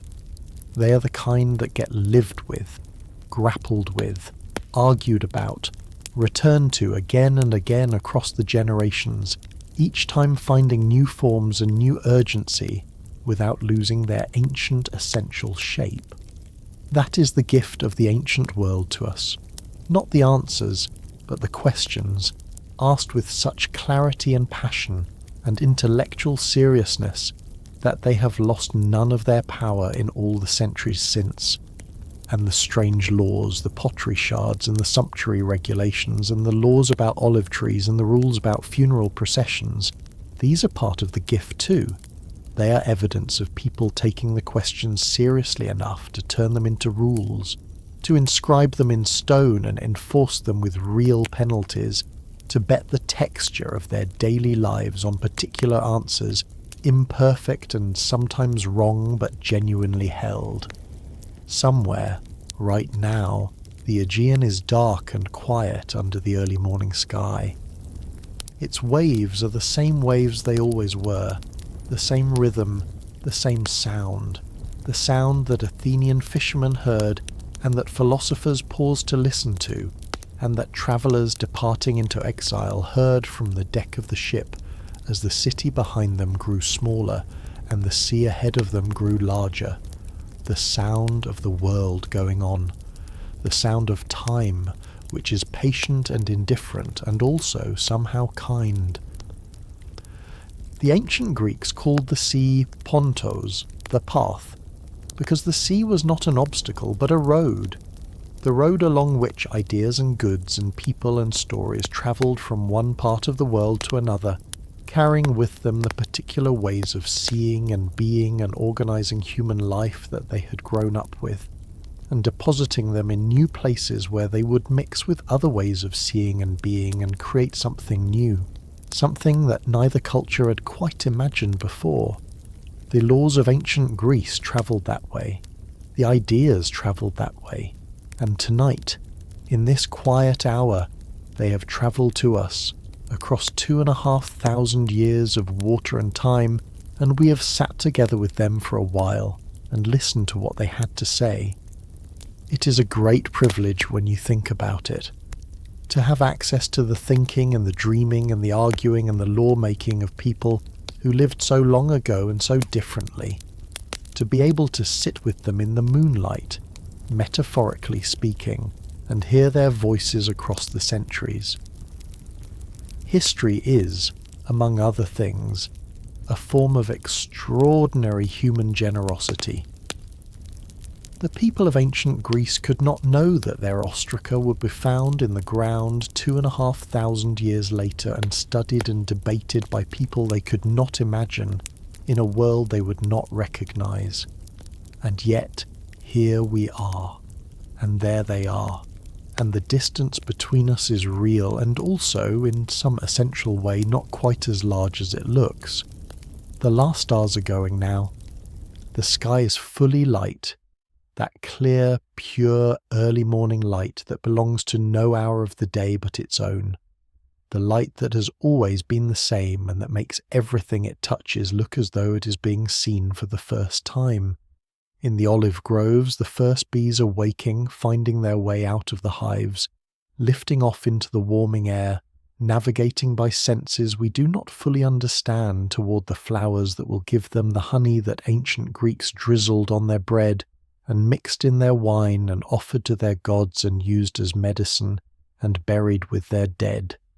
The bees do not know about Solon or Cleisthenes or Themistocles. They do not know about ostracism or draconian law or the trial of Socrates. They know only the flowers and the warmth and the complex ancient instinct that drives them from the hive to the field and back again, day after day, in that small industrious loop that is their particular version of the good life. And perhaps that is enough to know, at the end of a long night of ancient stories, that the world keeps going, that the bees keep flying, that the olive trees keep growing in their slow, patient, deeply rooted way, that people keep trying to live together and to make their laws and to enforce them and to argue about them and to reform them when they stop working, and that this trying, this endless, sometimes noble, sometimes absurd, always human trying, is itself a form of beauty, imperfect beauty, the only kind there is. The ancient world is very old, and very close, and full of stories that are still worth telling, still worth hearing, still worth carrying with us into the morning. May this night have been good to you. May the old stories have settled gently around you, like the warm and patient air of a Mediterranean evening, like the quiet golden light of an oil lamp in a marble room, like the sound of the Aegean breathing in the dark. May the ancient laws and the ancient people who lived under them rest now in the particular peace that belongs to things remembered with care and love and the honest attention of a quiet mind. The Hypnotic Historian channel is here whenever you want to return to these ancient worlds, these quiet explorations, these long and gentle nights with history. Every story we tell is an act of remembering, of reaching back across the centuries and saying to the people who lived there, "We have not forgotten you. Your laws were strange and sometimes wise and sometimes terrible and always human. Your cities gleamed in the Mediterranean sun, and then fell to dust and then rose again in the imagination of everyone who has ever wondered about the people who came before us. You're still here, in the stories, in the ideas, in the questions that have no final answers. You're still here, and on this long and quiet night, in the company of your ancient stories and your broken pottery and your olive trees and your philosophical questions, so are we.